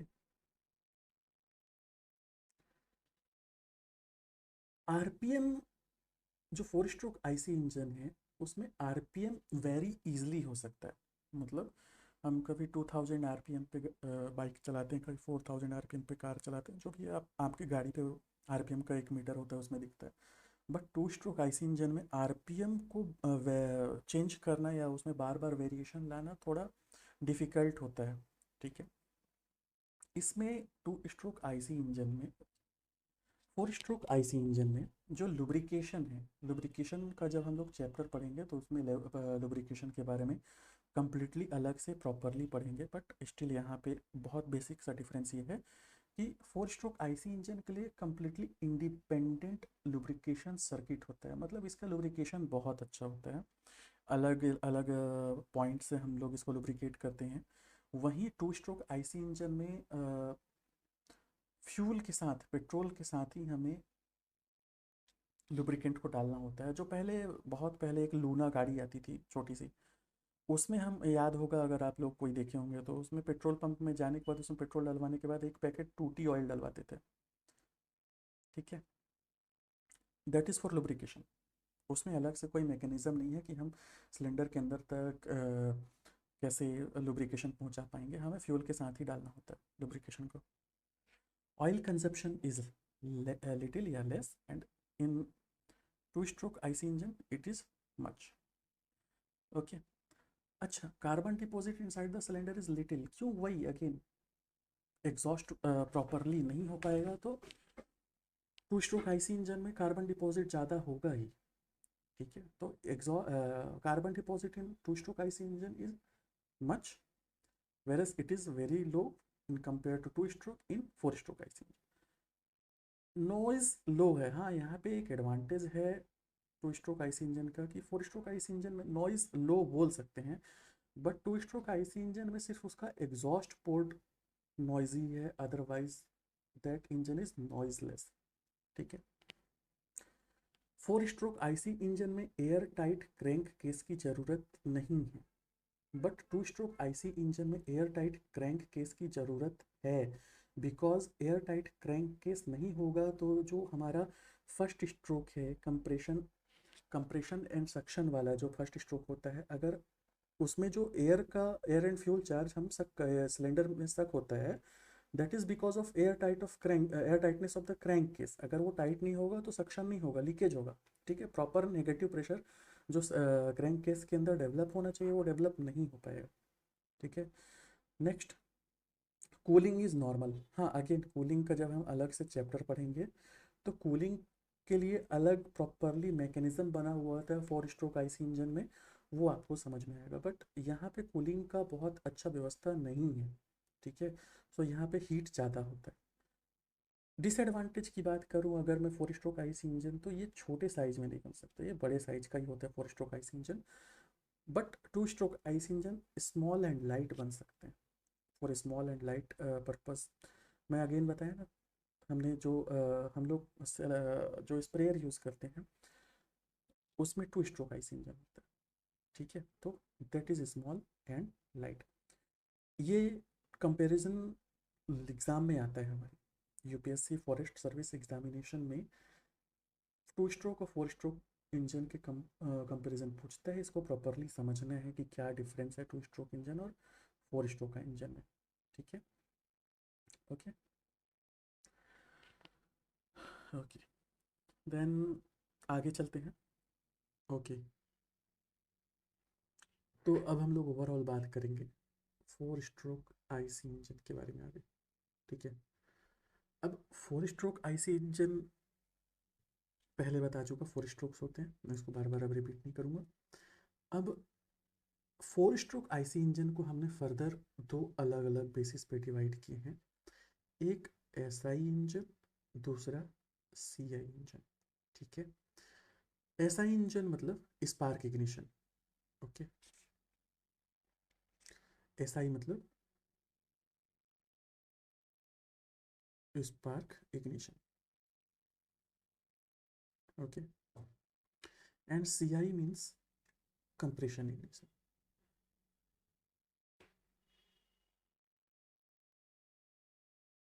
ओके, ये दोनों में ही स्ट्रोक्स तो फोर हैं, बट जो हमारा एयर फ्यूल मिक्सचर है उसका सिलेंडर में आने का तरीका, उसको कंबशन या उसको जलाने का तरीका, और जो फ्यूल है वो दोनों में डिफरेंस है। ओके, स्पार्क इग्निशन इंजन में हम जो यूज़ करेंगे फ्यूल वो होगा पेट्रोल। ओके, स्पार्क इग्निशन में हम जो फ्यूल यूज़ करेंगे वो पेट्रोल होगा। ओके, एंड जो कंप्रेशन इग्निशन में जो हम फ्यूल यूज़ करेंगे वो होगा डीजल।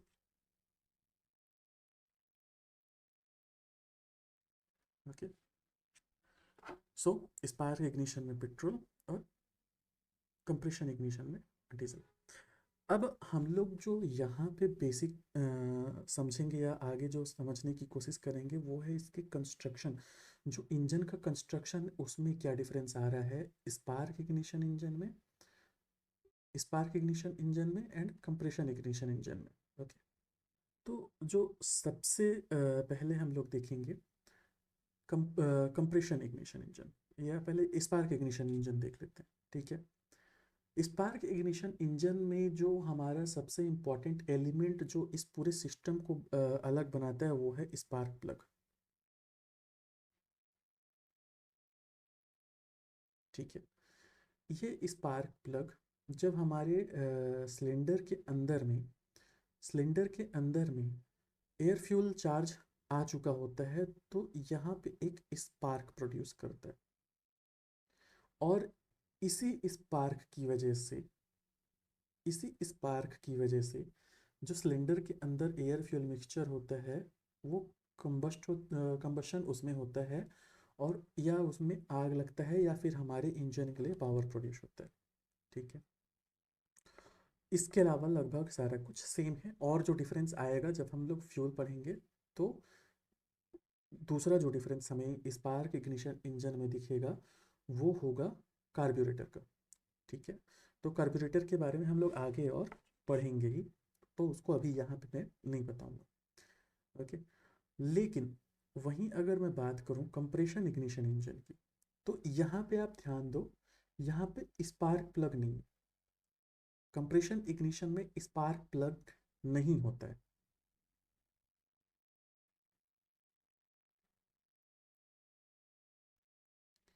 कंप्रेशन इग्निशन में स्पार्क प्लग एब्सेंट होगा।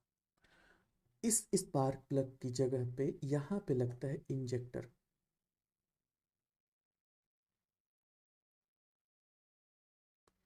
ये इंजेक्टर क्या करता है, हमने देखा स्पार्क इग्निशन इंजन में जो इनलेट पोर्ट है, इनलेट पोर्ट से अभी तक जो हम लोग पढ़ते आ रहे थे, इनलेट पोर्ट से जो मिक्सचर आता है वो एयर एंड फ्यूल का होता है। ठीक है, हमने अभी तक जो देखा इनलेट पोर्ट में जो मिक्सचर आ रहा है एयर प्लस फ्यूल का आ रहा है, बट कंप्रेशन इग्निशन में एयर फ्यूल मिक्सचर नहीं आएगा। कंप्रेशन इग्निशन इंजन में इनलेट वाल्व, सॉरी पोर्ट बोला मैंने, इनलेट वाल्व से सिर्फ एयर आएगा, only air.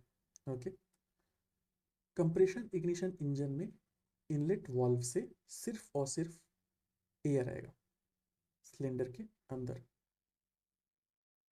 Okay, first stroke इसमें भी सेम है, सक्शन, पिस्टन डाउनवर्ड स्ट्रोक करेगा या डाउनवर्ड मूव करेगा, उस टाइम पे एयर सक होगा सिलेंडर के अंदर। सेकेंड स्ट्रोक में कंप्रेशन होगा। ठीक है, यहाँ पे कंप्रेशन सिर्फ और सिर्फ एयर का होगा। ओके, एयर जो है सिलेंडर के अंदर हाईली कंप्रेस्ड होगा। ठीक है, इसी कारण से जो आगे बताता हूँ मैं, जो एयर है सिलेंडर के अंदर बहुत हाई कंप्रेस होगा। जब एयर यहाँ कंप्रेस हो जाएगा या होता रहेगा, piston completely top dead centre पे नहीं पहुंचेगा, पहुंचता है, उसी समय पे यहाँ पे जो प्लेसमेंट है स्पार्क प्लस की प्लग की जगह यहाँ पे इंजेक्टर है, और ये इंजेक्टर सिलेंडर के अंदर डीजल इंजेक्ट करेगा, बहुत ही फाइन ऑटोमाइज फॉर्म में, बहुत बहुत ऑटोमाइज होता है, एकदम फाइन पार्टिकल्स होते हैं डीजल के, वो डीजल सिलेंडर के अंदर इंजेक्ट करेगा। ओके, जैसे ही डीजल इंजेक्ट होगा, एयर हमने पहले ही इनलेट वाल्व से ले आया है, इंजेक्टर से हमारा फ्यूल जो है डीजल वो इंजेक्ट हो गया है, और कंप्रेशन हो रहा है। इसमें इतना ज़्यादा हाई कंप्रेशन होगा कि कंप्रेशन की वजह से जो एयर में हीट प्रोड्यूस होगा, कंप्रेशन की वजह से जो एयर में हीट प्रोड्यूस होगा, और एयर में हीट प्रोड्यूस होने के बाद हमने उसमें डीजल इंजेक्ट कर दिया, डीजल अपने आप बिना किसी स्पार्क प्लग का इग्नाइट हो जाएगा, जल जाएगा, इतना हाई कंप्रेशन होता है। ठीक है, इसीलिए डीजल इंजन का कंप्रेशन रेशियो बहुत हाई होता है।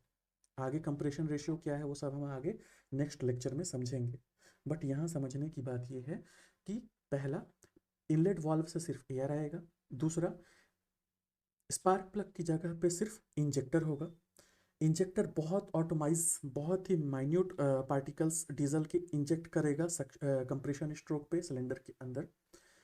कंप्रेशन की वजह से एयर बहुत ज़्यादा हीट होगा और सिर्फ एयर के हीट होने की वजह से डीजल इग्नाइट हो जाएगा। इसमें किसी भी प्रकार का एडिशनल स्पार्क प्लग का प्रोविज़न नहीं होता है।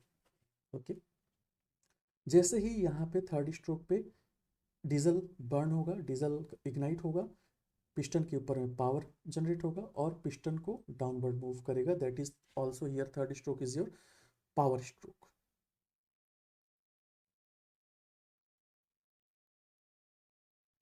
ओके, एंड जो नेक्स्ट होगा एग्जॉस्ट होगा। Fourth stroke is your exhaust stroke, similar with four stroke IC engine. Difference in construction, जो इंजन का कंस्ट्रक्शन है उसमें डिफरेंस है। ठीक है, आई होप अभी तक समझ में आ चुका होगा। ओके, एक बार देखते हैं कि इसमें जो इंजेक्टर होता है डीजल इंजन में, यहाँ पे स्पार्क प्लग की जगह देखो, ये एक किर्लोस्कर इंजन है, स्टेशनरी इंजन का कट सेक्शन व्यू है। यहाँ पे ये जो दिख रहा है दैट इज़ योर इंजेक्टर। ये सिलेंडर के ऊपर है, पिस्टन के ऊपर इंजेक्ट करता है डीजल को। ठीक है, ये जो आपको पाइप दिख रहा है ये fuel supply line pipe, high pressure fuel supply line pipe. जब हम लोग फ्यूल पढ़ेंगे तो ये सारा कुछ हम लोग देखेंगे, कौन सा पाइप है, कौन सा लाइन हाई है, कौन सा लो प्रेशर है, इंजेक्टर कैसे वर्क करता है। ओके, इंजेक्टर को और प्रॉपरली देखना है तो इंजेक्टर कुछ प्रॉपर वे में ऐसा दिखता है। ये एक्चुअल फ़ोटो है इंजेक्टर का। यहाँ से बहुत ऑटोमाइज्ड फॉर्म में डीजल निकलता है। Okay, this is diagram. Spring loaded होता है क्योंकि इसको बहुत हाई प्रेशर में इंजेक्टर जो डीजल है उसको सिलेंडर के अंदर में इंजेक्ट करना होता है। ओके, तो इस बेसिस पे हमने देखा जो फोर स्ट्रोक आईसी इंजन है that is spark ignition engine and compression ignition engine. Compression में डीजल होगा, स्पार्क में पेट्रोल होगा। कंस्ट्रक्शन में डिफरेंस है, पेट्रोल में यहाँ पे स्पार्क प्लग होगा, डीजल में यहाँ पे इंजेक्टर होगा, इस प्लेस पे यहाँ पे इंजेक्टर होगा।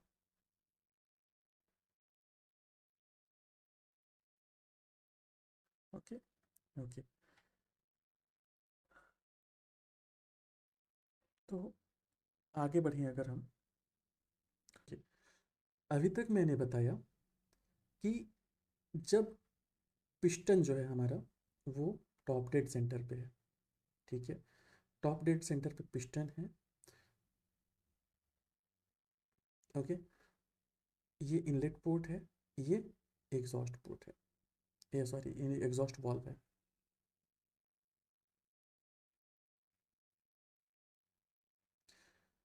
ये इनलेट वाल्व है, ये एग्जॉस्ट वाल्व है, टीडीसी, और that is suppose your BTC.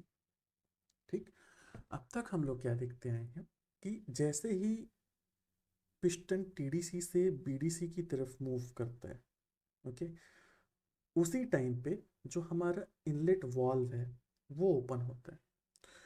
ठीक है, in first stroke and finally जब हमारा पावर स्ट्रोक हो जाता है और उस समय पे जब पिस्टन बीडीसी से टीडीसी पे जाता है पावर स्ट्रोक के बाद, दैट इज फोर्थ स्ट्रोक पे, तब हमारा एग्जॉस्ट वाल्व ओपन होता है। ठीक, ये हम लोग आइडियली अभी तक कंसीडर करके चल रहे थे, बट एक्चुअल में ऐसा कुछ नहीं होता है। क्योंकि सपोज ना आप देखो कि हम लोग जनरली जब गाड़ी चलाते हैं या जब भी किसी भी व्हीकल को ड्राइव करते हैं, जो हमारा गाड़ी का आरपीएम होता है 2000 आरपीएम, ये मिनिमम बता रहा हूँ मैं। 4000, 6000, कुछ भी हो सकता है। जितने स्पीड में आप चलाएंगे उतना आरपीएम बढ़ेगा। ये आरपीएम का मतलब है रोटेशन पर मिनट। एक मिनट में 2000 बार रोटेट कर रहे हैं क्या, आपका क्रैंक साफ्ट। ठीक है, ये क्रैंक साफ्ट 2000 बार रोटेट कर रहे हैं, मतलब पिस्टन भी एक बार में 2000, एक मिनट में 2000 बार के आसपास अप एंड डाउन कर रहा होगा। ये बहुत हाई स्पीड है, बहुत ज़्यादा हाई स्पीड है। सो जो हम लोग आइडियली समझते हैं कि टॉप डेड सेंटर से जब बॉटम डेड सेंटर सक्शन करेगा उस टाइम पे इनलेट वाल्व ओपन होगा। जब बॉटम डेड सेंटर से टॉप डेड सेंटर पे जब हमारा पिस्टन मूव करेगा फोर्थ स्ट्रोक पे, तब एग्जॉस्ट वाल्व ओपन होगा। इन एक्चुअल प्रैक्टिस ऐसा कुछ नहीं होता है। ठीक है, इसको और इफ़िशिएंट बनाने के लिए, बहुत इफ़िशिएंट बनाने के लिए, क्योंकि प्रॉपर चीज़ें सारा कुछ एक साथ वर्क कर सके, इनलेट एंड आउटलेट वॉल्व का जो टाइम होता है ओपन एंड क्लोज होने का, वो अलग अलग डिज़ाइन किया जाता है। और उसके टाइमिंग को हम लोग स्टडी करते हैं कि किस टाइम पे एक्चुअल में ओपन होता है, किस टाइम पे एक्चुअल में क्लोज होता है। उसको हम स्टडी करते हैं वॉल्व टाइमिंग डायग्राम पे। ओके, कैसे वॉल्व के ऑपरेशन कैसे, सिर्फ ये टाइमिंग डायग्राम है, ऑपरेशन कैसे है वो बाद में समझेंगे। ठीक है, ओके। तो वॉल्व टाइमिंग डायग्राम देखते हैं आगे क्या होता है। ठीक है, वॉल्व टाइमिंग डायग्राम, ये जो हम लोग डायग्राम देखेंगे, ये क्रैंक साफ्ट के रोटेशन पे बेस्ड होता है। ठीक है, इन आइडियल कंडीशन जो हमारा इनलेट वॉल्व हम लोग जो कंसीडर करते हैं, वो कंसीडर करते हैं जब टीडीसी से बीडीसी पे मूव करता हो पिस्टन।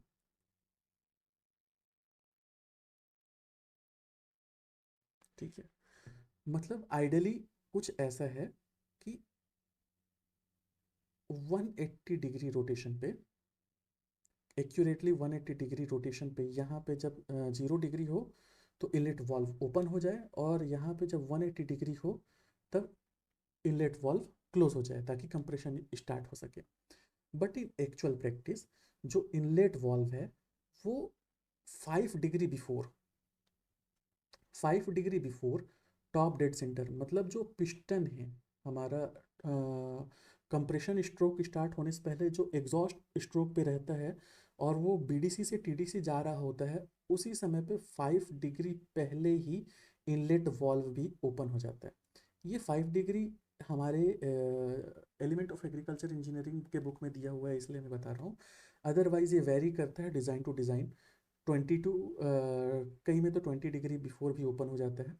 ठीक है, तो ये एक्चुअल में 0 डिग्री पे नहीं ओपन होता है, कहने का मतलब सिर्फ इतना है, ये in real practice 5 degree before open हो जाता है।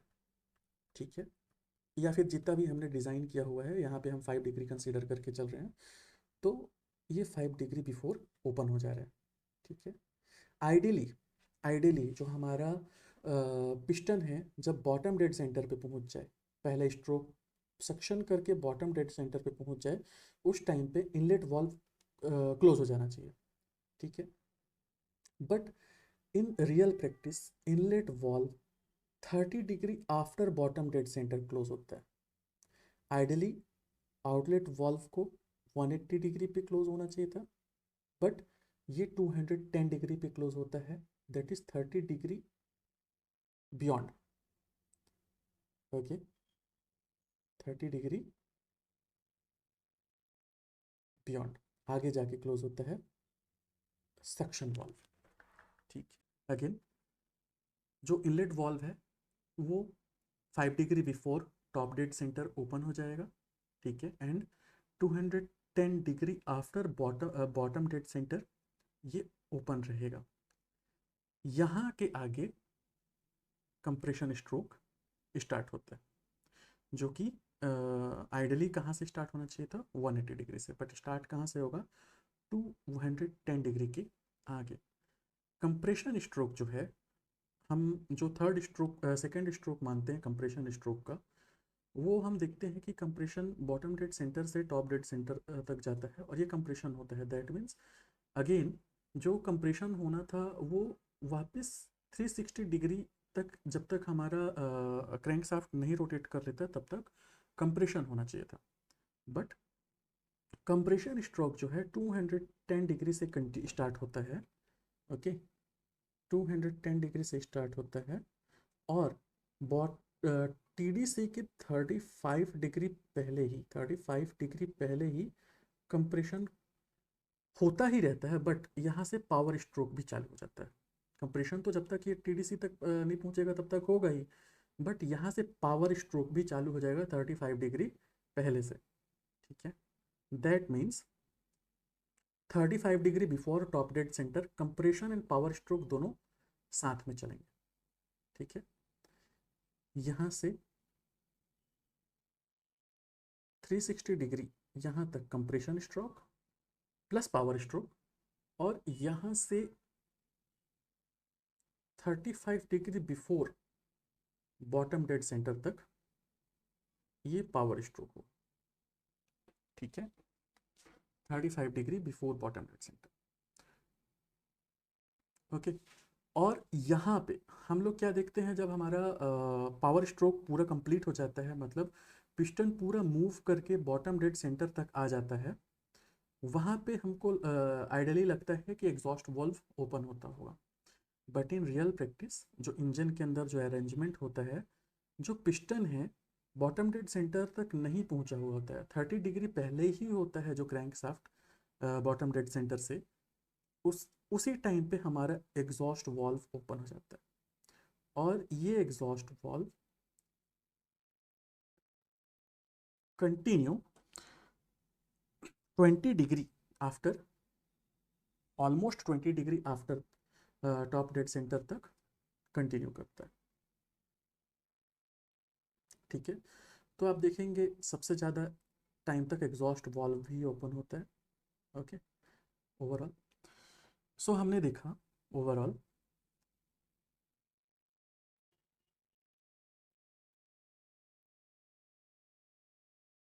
जो इनलेट वॉल्व है,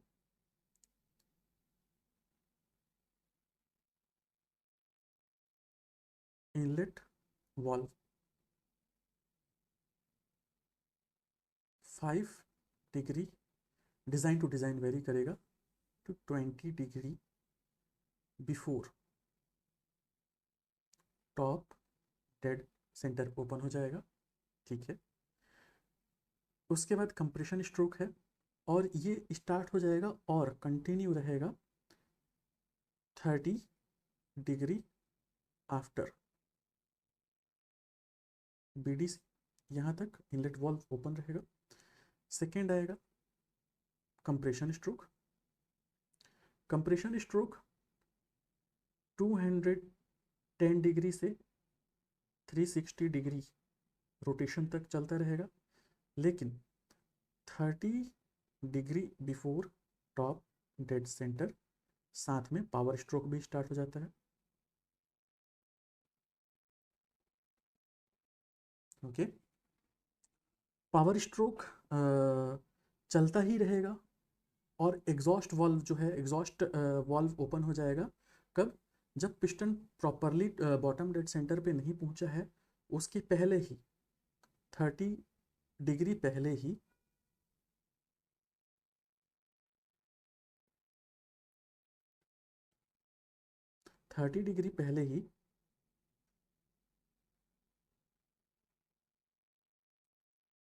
बॉटम डेड सेंटर के एग्जॉस्ट वॉल्व ओपन हो जाएगा,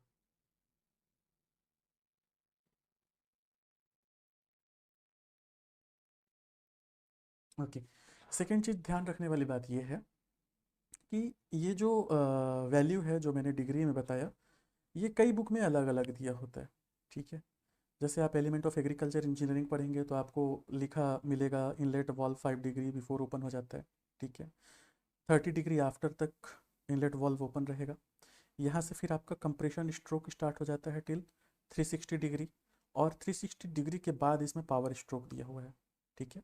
बहुत सारे बुक में 30 degree before top dead centre power stroke start हो जाएगा, और 30 degree before bottom dead centre exhaust valve open हो जाएगा, ठीक है। बट हमारे एलिमेंट ऑफ एग्रीकल्चर इंजीनियरिंग में ये 40 डिग्री दिया हुआ है, ठीक है। यहाँ से आपका इस पॉइंट से यहाँ से एग्जॉस्ट वाल्व ओपन हो जाएगा, जो कि element of agriculture engineering by J Sahay after 5 degree तक इन्होंने लिखा हुआ है कि after 5 degree of top dead centre exhaust valve open होगा, ओपन रहेगा। बट कई बुक में ये अप टू 20 डिग्री दिए हुए हैं कि 20 degree after top dead centre भी एग्जॉस्ट वाल्व ओपन रहते हैं। ये डिपेंड करता है कि डिज़ाइन कैसे बनाया जा रहा है इंजन का, कितने हैवी व्हीकल के लिए बन रहा है, या उसका डिज़ाइनिंग एलिमेंट पे ही सारा कुछ डिपेंड करता है। ये कोई एकदम फिक्स क्राइटेरिया नहीं है कि 5 degree before top dead centre ही इनलेट वॉल्व ओपन होगा, या फिर 5 degree after top dead centre ही एग्जॉस्ट वॉल्व क्लोज होगा। ऐसा कोई फिक्स क्राइटेरिया नहीं है, डिपेंड करता है डिज़ाइन टू डिज़ाइन, ठीक है। तो अलग अलग वैल्यू अलग अलग जगह पे मिलता रहेगा आपको, ओके। तो अब तक हम अभी जो ये हम समझ रहे थे, एक्चुअल में जिनको नहीं समझ में आया तो हम ये समझने की कोशिश कर रहे थे कि ये जो इंजन है, IC engine, okay, IC engine में जो इन इवॉल्व मैकेनिज्म होते हैं वो कैसे ऑपरेट करते हैं, किस टाइम पे ऑपरेट करते हैं। अगर फिर भी नहीं समझ में आता है तो आप एक बार फिर से देखिए, रिपीट कर करके देखिए, समझ में आ जाएगा। कुछ स्टैंडर्ड बुक देखना है देख लीजिए। यहाँ पे ये जो वॉल्व है ये किस टाइम पे, यहाँ पे इनलेट वॉल्व है, ये एग्जॉस्ट वॉल्व है, ये कब ओपन हो रहा है और क्लोज हो रहा है, उसके बारे में बात कर रहे थे। ठीक है, अब आगे चल के देखते हैं हम कि डीजल इंजन में जो फ्यूल है वो कब सिलेंडर के अंदर जाता है और कैसे वर्क होता है। ये एक बेसिक ग्राफ है। इधर हम लोग क्रैंक एंगल देख रहे हैं इन डिग्री, कितना बढ़ता जाएगा। ठीक है, इस साइड जो है ये सिलेंडर प्रेशर कितना बढ़ता जा रहा है अकॉर्डिंग टू क्रैंक एंगल, वो दिखाएगा। ठीक है, हमारा जो इंजेक्टर है, ठीक है, वो डीजल को सिलेंडर के अंदर में पॉइंट ए पे स्टार्ट कर देता है इंजेक्ट करना, that is 15 degree before top dead centre. ठीक है, दैट मीन्स अभी इनलेट वाल्व ओपन है, सक्शन हो रहा है, sorry that is not inlet valve, that means compression stroke चल रहा है। ठीक है, कंप्रेशन स्ट्रोक कंप्लीट नहीं हुआ है, उससे पहले ही पिस्टन टॉप डेड सेंटर पे नहीं पहुंचा है, उससे पहले ही 15 डिग्री बिफोर ही इसमें सिलेंडर के अंदर इंजेक्टर जो है वो डीजल इंजेक्ट करना शुरू कर देता है। ठीक है, और जो डीजल है injector 10 degree after top dead centre तक सिलेंडर के अंदर इंजेक्ट करता रहेगा। ये इसको इमेजिन करने के लिए आप ऐसा समझ लो कि ये सिलेंडर है, ठीक है, यहाँ नीचे में ये जो मेरा पिन है वो पिस्टन है, ऊपर में टॉप डेड सेंटर है, नीचे में बॉटम डेड सेंटर है, यहाँ पे इंजेक्टर लगा हुआ है। ठीक है, सपोज ये मेरा पिन है वो पिस्टन है और ये ऊपर मूव कर रहा है, ये कंप्लीट टॉप डेड सेंटर तक नहीं पहुँचा है, यहीं पे पहुँचा है, यहाँ पे, that is 15 degree before top dead centre. तभी इंजेक्टर जो है वो अपना काम करना शुरू कर देता है, वो डीजल को इंजेक्ट करना शुरू कर देगा। ठीक है, इन यहाँ पे जो पिस्टन है फर्दर कंप्रेशन करते हुए मूव करता हुआ जाएगा, टॉप डेड सेंटर पे पहुंच चुका है। ठीक है, टॉप डेड सेंटर पे यहाँ पे हाई कंप्रेशन की वजह से यहाँ पहुँचने तक डीजल में इग्निशन हो जाएगा, और इग्निशन हो चुका है, और जो पिस्टन है वो नीचे पुश होना, नीचे मूव करना शुरू कर चुका है, बिकॉज ऑफ इम्पैक्ट नीचे जा रहा है। और नीचे जाते जाते भी 10 डिग्री जब तक नीचे पहुंचेगा, नीचे वापस रिटर्न होते टाइम, वहाँ तक इंजेक्टर जो है वो फ्यूल देता रहेगा, ताकि जो अंदर आग लगा है, ब्लास्ट हुआ है, उसमें और ज़्यादा फ्यूल दिया जा सके और हैवी इम्पैक्ट किया जा सके और ज़्यादा पावर प्रोड्यूस किया जा सके। ठीक है, तो यहाँ पे जो ओवरऑल है फ्यूल जो है 15 degree before top dead centre inject होना शुरू होगा। इंजेक्शन कब तक होगा? 10 degree after top dead centre.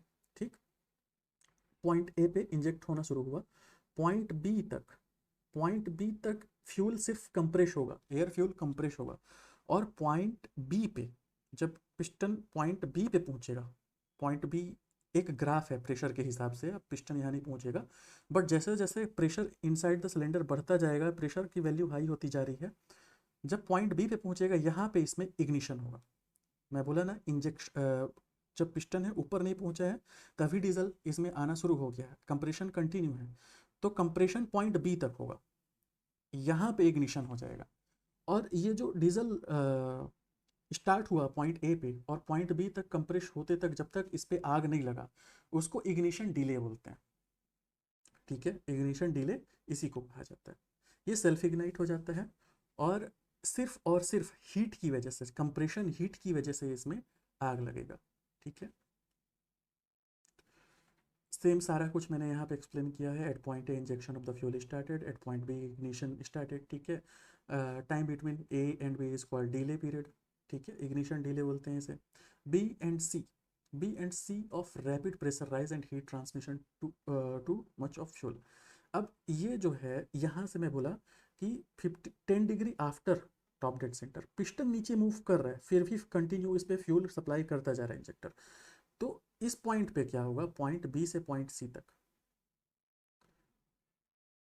Point B से पॉइंट सी तक इसमें इग्निशन हो चुका है, आग लग चुका है, और इसमें अभी भी डीजल डालते जा रहे हैं इंजेक्टर, तो होगा क्या, बहुत हाई प्रेशर क्रिएट होगा, बहुत हाई हीट प्रोड्यूस होगा। ठीक है, बहुत हाई प्रेशर, बहुत हाई हीट प्रोड्यूस होगा इंजन के अंदर में, क्योंकि आग लग भी चुका है, ऊपर से आप और तेल डाल रहे हो, है ना, तो और वो जलेगा, जोरदार जलेगा। ओके, अब देखो, इग्निशन हो चुका है, बट ऐसा नहीं है इग्निशन होने के बाद इसमें डीजल इंजेक्ट होना बंद हो चुका है।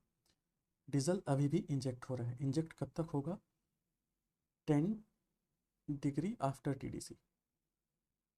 अब यहाँ तक लगभग डीजल इंजेक्ट होता रहेगा। दैट मीन्स अंदर इग्निशन हो चुका है, उसके बाद भी यहाँ पे फ्यूल इंजेक्ट हो रहा है, तो इसकी वजह से क्या होगा, और हाई प्रेशर क्रिएट होगा, प्रेशर की वैल्यू बढ़ते जा रही है। ठीक है, प्रेशर की वैल्यू बढ़ते जा रही है। ठीक, स्टिल इग्निशन इंजेक्शन ऑन है, तो जो लेटर पीरियड में टॉप डेड सेंटर के बाद जो इंजेक्शन है, वो फ्यूल अब बर्न हो रहे हैं, और वो फ्यूल बर्न होने की वजह से प्रेशर राइज हो रहा है। ये देखो, ये प्रेशर ग्राफ है। अब प्रेशर राइज जो है सिलेंडर के अंदर यहाँ तक होता गया है, एट पॉइंट डी तक, और डी वो पॉइंट है जहाँ तक फ्यूल इसके अंदर इंजेक्ट होगा।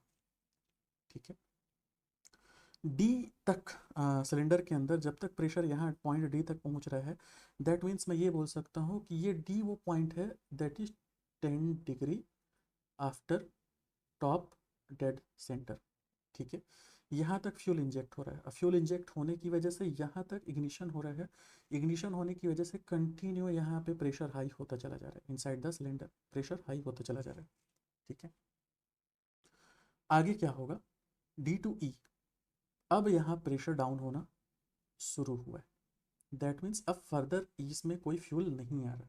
ठीक है, फ्यूल इंजेक्शन स्टॉप हो चुका है, और प्रेशर डाउन हो रहा है, बट ऑल ऑफ सडन नहीं होगा, क्योंकि ऑलरेडी जो फ्यूल है वो तो जल ही रहे हैं। सो वो जल रहे हैं, धीरे धीरे प्रेशर डाउन हो रहा है। ठीक है, and D to E again, piston जो है बॉटम डेड सेंटर तक पहुंच चुका है लगभग, और प्रेशर ड्रॉप हो चुका है। ठीक है, तो ये ओवरऑल है, मैंने यहाँ पे वही सारा कुछ लिखा हुआ है। D to E, period of after burn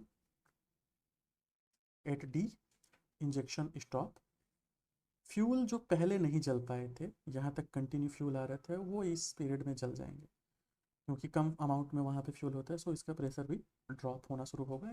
एक टाइम आएगा जब फ्यूल इंजेक्शन बंद होगा और प्रेशर रैपिडली ड्रॉप हो जाएगा। ओके, अच्छा, एक इम्पॉर्टेंट पॉइंट ध्यान देने वाली बात ये है, क्योंकि ये इंजेक्टर वाला कॉन्सेप्ट है, तो क्या हो अगर मान के चलो पॉइंट ए पे ही, जहाँ पे इंजेक्शन स्टार्ट होता है, ठीक है, इंजेक्शन स्टार्ट कहाँ पे होता है, that is 15 degree before top dead centre injection start हो जाता है।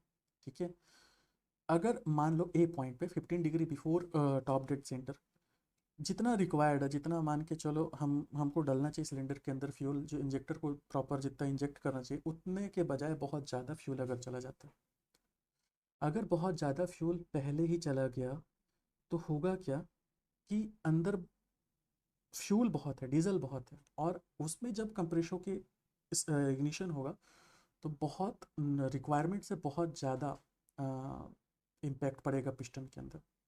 ठीक है, और उसी की वजह से एक हैवी एक्सप्लोजन होगा, very heavy explosion will cause. Okay, and इस कॉन्सेप्ट को, जिसकी वजह से अंदर में कुछ साउंड क्रिएट होते हैं, वो आगे चल के हम इंजन नॉकिंग वगैरह पढ़ेंगे, तो इस कॉन्सेप्ट की वजह से जो पिस्टन वाइब्रेट होगा या उसमें एक अजीब सा साउंड प्रोड्यूस होगा, उसको हम नॉकिंग कहते हैं।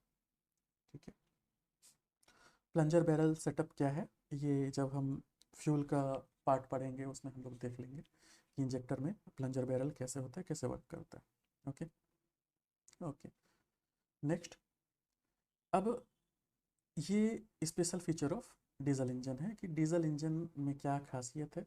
ओके, तो मैंने पहले ही बताया, इसका जो कंप्रेशन रेशियो पेट्रोल इंजन के कंपेयर में बहुत ज़्यादा है। पेट्रोल इंजन में यही कंप्रेशन रेशियो होता है 4:1 टू 8:1, ठीक है, ओके। तो सोचो क्या डिफरेंस है कंप्रेशन में।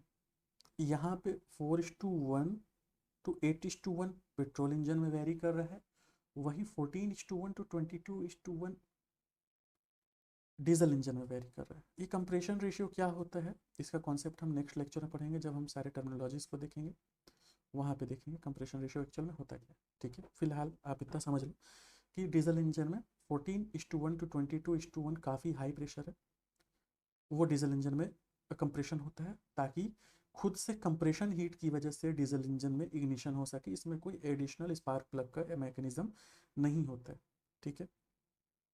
कंप्रेशन स्ट्रोक के टाइम पे 30 to 45 kg/cm² का प्रेशर सिलेंडर के अंदर जनरेट होता है, ठीक है। इसका मतलब ये है कि ये मेरा सिलेंडर है,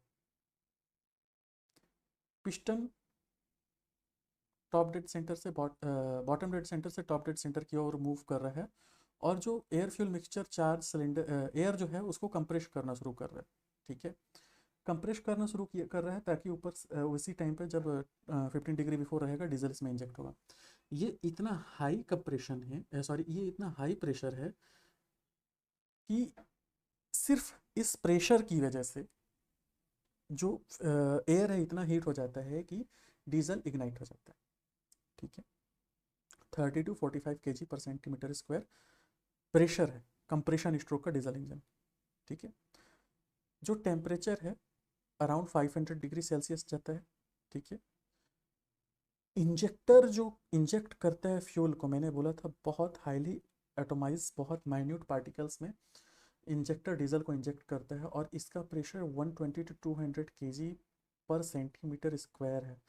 इंजेक्टर का प्रेशर इतना ज़्यादा होता है एक्चुअल में कि अगर आप जब इंजेक्ट हो रहा है अपना हाथ सामने ला दें तो वो आपके हाथ को भी छेद देगा, ठीक है। तो बहुत हाई प्रेशर है ये, ओके। ये तो मैं बता ही चुका हूँ, सिर्फ कंप्रेशन हीट की वजह से इसमें इग्निशन होता है। Better slogging and logging ability. Slogging and logging ability क्या है, ये एक मैकेनिज्म है लाइक कि गाड़ी में या फिर इंजन जो जनरेट कर रहे हो हायर टॉर्क लॉन्ग ड्यूरेशन के लिए कैसे मेंटेन किया जा सके, इसको हम स्लॉगिंग एंड लगिंग बोलेंगे। सो ये डीजल इंजन में ये ज़्यादा बेटर होता है कंपेयर टू पेट्रोल, ओके।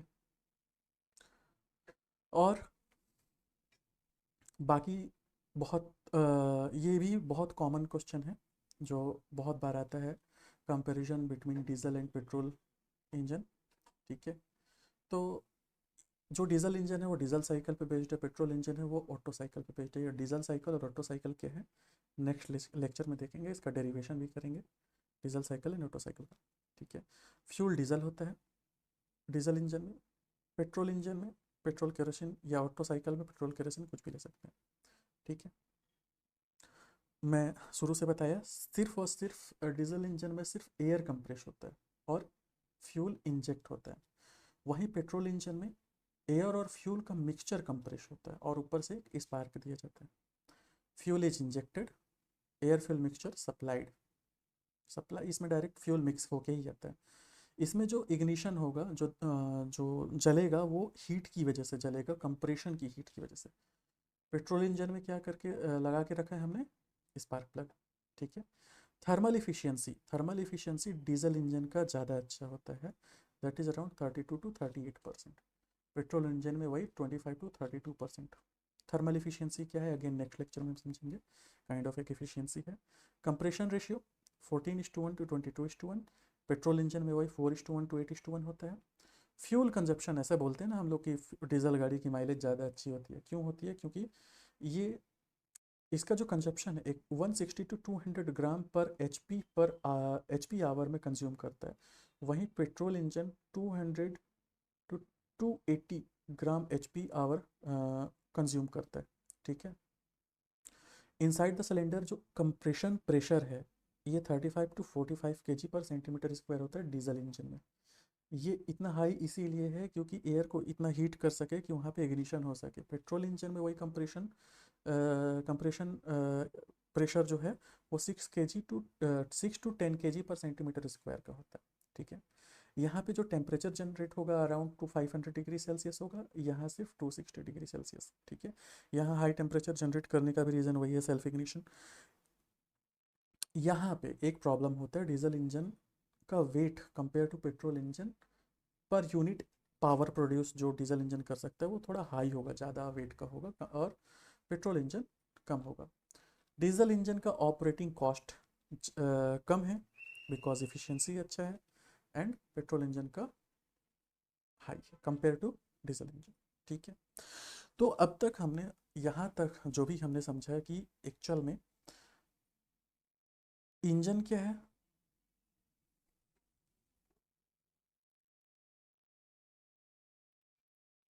पहला कैसे वर्क करता है, दूसरा उसके क्लासिफिकेशन।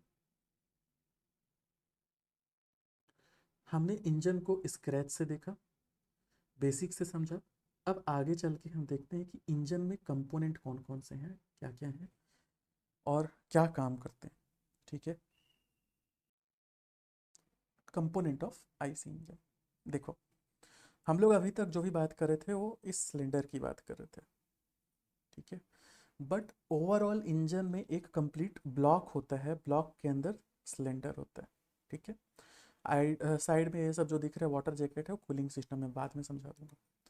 ठीक है, तो एक ब्लॉक होता है, ब्लॉक के अंदर सिलेंडर होता है, और यहाँ पे जहाँ पे ये ब्लॉक ख़त्म होता है उसके ऊपर हम ये गैस्केट रखते हैं जो कि कॉपर एब्स्ट्रॉस का बना हुआ होता है। ये इसको यहाँ पे फिट किया जाता है, यहाँ पे रखा जाता है, और इसको रखने के बाद इसका हेड असेंबली लगाया जाता है, वो आगे मैं दिखाऊंगा। ठीक है, ये काइंड ऑफ सीलेंट का काम करता है, सील करने का काम करता है ताकि अंदर से कोई प्रेशर लीक ना हो।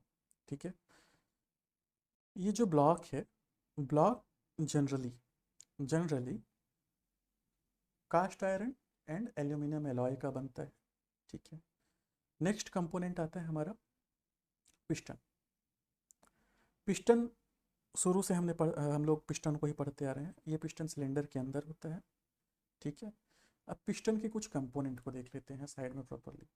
ये जो पिस्टन है उसका जो टॉप सरफेस है जिस पे एक्चुअल में इम्पेक्ट पड़ता है उसको हम बोलते हैं पिस्टन क्राउन। ठीक है, पिस्टन में जो साइड फेस है वहाँ पे ऐसे रिंग बने होते हैं, ज़रूरी नहीं कि ये तीन ही हो, और भी हो सकते हैं, डिपेंड करते हैं डिज़ाइन टू डिज़ाइन। तो जो सबसे ऊपर है उसको हम कंप्रेशन रिंग कहते हैं। हम कंप्रेशन रिंग और भी बना सकते हैं, मतलब जैसे इसमें दो कंप्रेशन रिंग बना है इस एग्जांपल पे, और जो लास्ट में है वो ऑयल रिंग है। ऑयल रिंग क्या करता है, जब सिलेंडर सरफेस पे ये जो यहाँ पे लुब्रिकेशन को मेंटेन करते हुए चलता है सरफेस पे, वॉल ऑफ सिलेंडर पे। ठीक है, यहाँ पे रिस्ट पिन लगेगा। ये जो कनेक्टिंग रॉड नीचे में जो है ये कनेक्टिंग रॉड है, कनेक्टिंग रॉड को कनेक्ट करने के लिए हम रिस्ट पिन लगाएंगे एक एंड पे। ठीक है, ये जो फेस है, दैट फेस, इसको पिस्टन स्कर्ट बोलते हैं। ओके, इस पोर्शन को हम पिस्टन स्कर्ट बोलते हैं। ठीक है, ये जो पिस्टन रिंग है ये सीलेंट का भी काम करते हैं ताकि साइड से जो प्रेशर है वो लीक ना हो। दूसरा, ये हीट को भी सिलेंडर वॉल तक पहुंचाने का काम करते हैं, मतलब हीट ट्रांसफ़र में भी काम आता है इनका, ये हेल्प करते हैं। ठीक है, इसके अलावा ये जो पिस्टन है जनरली कास्ट आयरन का बनता है। कास्ट आयरन ही क्यों सेलेक्ट किया, क्योंकि उसका लो कोफिशिएंट ऑफ एक्सपांसन है, हाई कंप्रेसिव स्ट्रेंथ। ठीक है, नेक्स्ट कंपोनेंट की तरफ चलते हैं। ये है क्रैंकशाफ्ट, यही है जिससे पिस्टन अटैच होता है। ठीक है, इसी के रोटेशन पे हम लोग सारा कुछ बात कर रहे थे। ये एक मोस्ट इम्पॉर्टेंट कंपोनेंट है, इसी की वजह से reciprocating moment of piston convert into rotary moment, rotation में कन्वर्ट होता है। ठीक है, इसके कुछ पार्ट्स के बारे में देख लेते हैं। ये जो मेन ये यहाँ पे जो दिख रहा है इसे हम जनरल कहते हैं, जर्नल्स कहते हैं। ठीक है, ये मेन जर्नल्स हैं। ओके, ये जो ऑयल पास वे दिख रहा है ये हम लुब्रिकेशन में देखेंगे इसका फंक्शन क्या है। बस अभी आप यहाँ देख लीजिए कि क्रैंक शाफ्ट में ऑयल पास वे भी होता है। ठीक है, इस एंड पे फ्लाईव्हील अटैच करेंगे, इसी में एक एंड पे फ्लाईव्हील अटैच होगा। यहाँ पे इधर रॉड बेयरिंग जर्नल्स होते हैं। ओके, नेक्स्ट कंपोनेंट की, अच्छा कैसे ये अटैच होता है इसको देखने के लिए ये है आपको ज़्यादा बेहतर अंडरस्टैंडिंग क्रिएट करने के लिए। ओके, ये जो नीचे में है that is your crank shaft, उसमें पिस्टन अटैच है। जो ये दोनों को क्रैंक शाफ्ट एंड पिस्टन को अटैच कर रहा है इसको कनेक्टिंग रॉड बोलते हैं। ठीक है, और एक एंड पे फ्लाईव्हील लगा हुआ है। फ्लाईव्हील काइंड ऑफ बैटरी का काम करता है या फिर कैपेसिटर का काम करता है, जो जब हायर एनर्जी प्रोड्यूस होता है उसे स्टोर करता है, और जब एनर्जी का शॉर्टेज होता है तो इंजन को एनर्जी सप्लाई करता है। ओके, सी फंक्शन देख लीजिए, ये है रेसिप्रोकेटिंग मोमेंट और नीचे क्रैंक शाफ्ट है। क्रैंक शाफ्ट कैसे वर्क कर रहा है, रोटरी मोशन में कैसे कन्वर्ट कर रहा है, इसको दिखाने के लिए इसमें बनाया। आगे ये है crank case. Okay, crank shaft इस क्रैंक केस के अंदर होता है। ये पोर्शन जो आपको दिख रहा है दैट वन, ये है crank case. Two stroke engine में ये क्रैंक केस सील होना चाहिए, इसमें से प्रेशर लीक नहीं होना चाहिए, कंप्लीटली सील होना चाहिए। फोर स्ट्रोक इंजन में इसका कोई रिक्वायरमेंट सील होने का ज़रूरत, मतलब कोई ज़रूरी नहीं है कि ये सील ही हो कम्प्लीटली। ओके, तो सबसे नीचे में क्रैंक केस लगा हुआ होता है। आप एक काम करना, हमारे एग्ज़ाम में कई बार एक क्वेश्चन आया है कि क्रैंक केस में ब्रीदर का क्या काम है। तो आप एक बार देख लेना कि क्रैंक केस में एक पैसेज होल दिया होता है, वो क्यों दिया होता है। That is your homework. Next आता है सिलेंडर हेड। सो मैंने अभी बताया सिलेंडर ब्लॉक के ऊपर में एक गैस्केट लगता है, और इसको रखने के बाद हम ऊपर में सिलेंडर हेड लगाते हैं। That is top most component of engine. Okay, अब सिलेंडर हेड में बहुत सारे ऐसे मैकेनिज्म होते हैं जो कि इंजन वाल्व को ऑपरेट करने में काफ़ी हेल्पफुल होते हैं। उसको देखने की कोशिश करते हैं, उसको समझने की कोशिश करते हैं। अच्छा, अभी तक हम लोग जो बात कर रहे थे वो ये था कि इनलेट वाल्व ओपन होगा, एग्जॉस्ट वाल्व ओपन होगा, क्लोज होगा। बट ये ओपन और क्लोज अपने एक्यूरेट टाइम पे, जब पिस्टन टॉप डेड सेंटर पे है उस, और बॉटम डेड सेंटर की सक्शन स्ट्रोक में जा रहा है, एक्यूरेट उसी टाइम पे ये इनलेट वाल्व कैसे ओपन हो रहा है। जब पावर स्ट्रोक हो चुका है, एग्जॉस्ट गैस को निकालना है, एक्यूरेट उसी टाइम पे एग्जॉस्ट वाल्व कैसे ओपन हो रहा है, बाकी टाइम ये क्लोज कैसे है, ये सब कुछ कैसे ऑपरेट हो रहा है। तो इसको ऑपरेट करने का एक मैकेनिज्म है। हम क्या करते हैं, सिलेंडर हेड में एक कैम शाफ्ट लगाते हैं। ये है कैम शाफ्ट। ओके, ये जो है ये कैम है। इस डिज़ाइन को देखिए, ये डिज़ाइन ही मोस्ट इम्पॉर्टेंट है, जिससे ये ऑपरेट होता है हमारा इनलेट एंड आउटलेट वाल्व। ठीक है, इस क्रैंक शाफ्ट से हमने एक चैन स्पॉकेट मैकेनिज्म से, या फिर कई बार टाइमिंग गियर होता है, गियर मैकेनिज्म से हमने कैम शाफ्ट को कनेक्ट किया ताकि इसको रोटेट किया जा सके। ओके, जब ये रोटेट होगा तो ये जो कैम बना हुआ है ऐसे इस शेप में बना हुआ है ऐसा, ठीक है, ध्यान से देखिए दिखेगा, ये कैम है, ये रोटेट होगा। जैसे ही कैम का ये जो टिप पॉइंट है इस पॉइंट पे अटैच होगा, टैपेट पे रॉक, ये टैपेट कहलाता है। इस पे जैसे ही कैम का ये पॉइंट अटैच हुआ, ये पुश रॉड को ऊपर पुश करेगा। यहाँ से लेके यहाँ तक जो ये रॉड है इसे पुश रॉड कहते हैं। यहाँ तक ये पुश रॉड है, नीचे में ये टैपेट है, टैपेट के नीचे में कैम है जो कि इसे ऑपरेट करता है, और नीचे उसके कैम शाफ्ट है। कैम शाफ्ट रोटेट हो रहा है।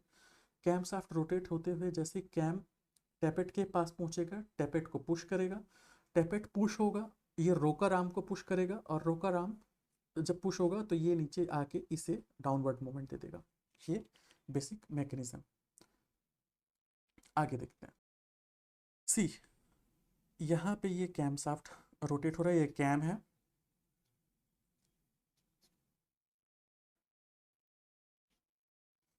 ये क्रैंक शाफ्ट है।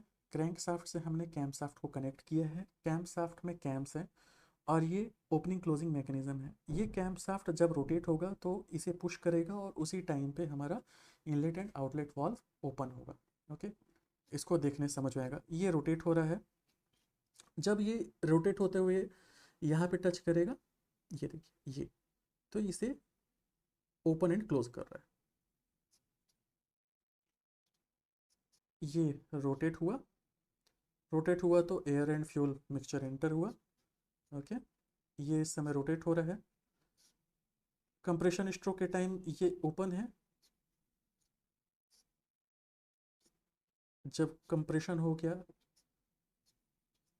पावर स्ट्रोक हो जाएगा, तब आप देखना ये कैम कैसे इसे पुश करेगा।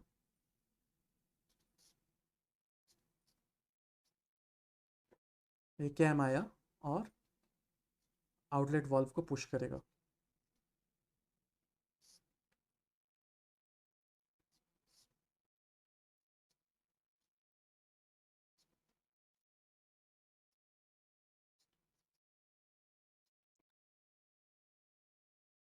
अगेन हम इसमें देखने की कोशिश, समझने की कोशिश करेंगे। ये कैम शाफ्ट है, ये कैम है, ये घूम रहा है। जब ये घूम रहा है तो ये वाल्व को कैसे पुश कर रहा है, ये देखिए।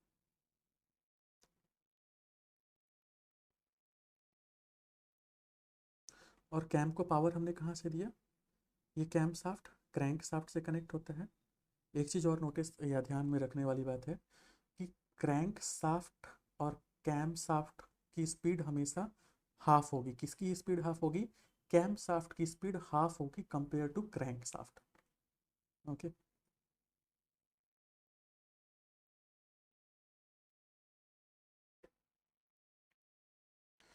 तो ये हमने कैम मैकेनिज्म देख लिया। ऑलमोस्ट हम सारा कंपोनेंट को कवर कर चुके हैं और लास्ट में एक टॉपिक बचता है, फायरिंग ऑर्डर। फायरिंग ऑर्डर ये होता है कि लाइक मान लीजिए हमारे पास मल्टी सिलेंडर इंजन है, एक ही इंजन में कई सिलेंडर हैं। जनरली 4 व्हीलर्स में होता है, बाइक में सिंगल सिलेंडर इंजन, या बहुत ज़्यादा होता है तो 2 सिलेंडर इंजन होता है। तो किस टाइम पे किस में ब्लास्ट होगा उसका एक सीक्वेंस होता है, ताकि जो बैलेंस हो इंजन का वो मेंटेन रह सके, इधर उधर किसी एक साइड पे ज़्यादा पावर ना डेवलप हो, नहीं तो अदरवाइज़ वो किसी एक साइड के बैलेंस को बिगाड़ेगा। तो इन जनरल जो 4 सिलेंडर इंजन का जो फायरिंग ऑर्डर है, पहले फर्स्ट सिलेंडर पे, उसके बाद थर्ड सिलेंडर पे, उसके बाद फोर्थ सिलेंडर पे, उसके बाद सेकंड सिलेंडर पे। First, third,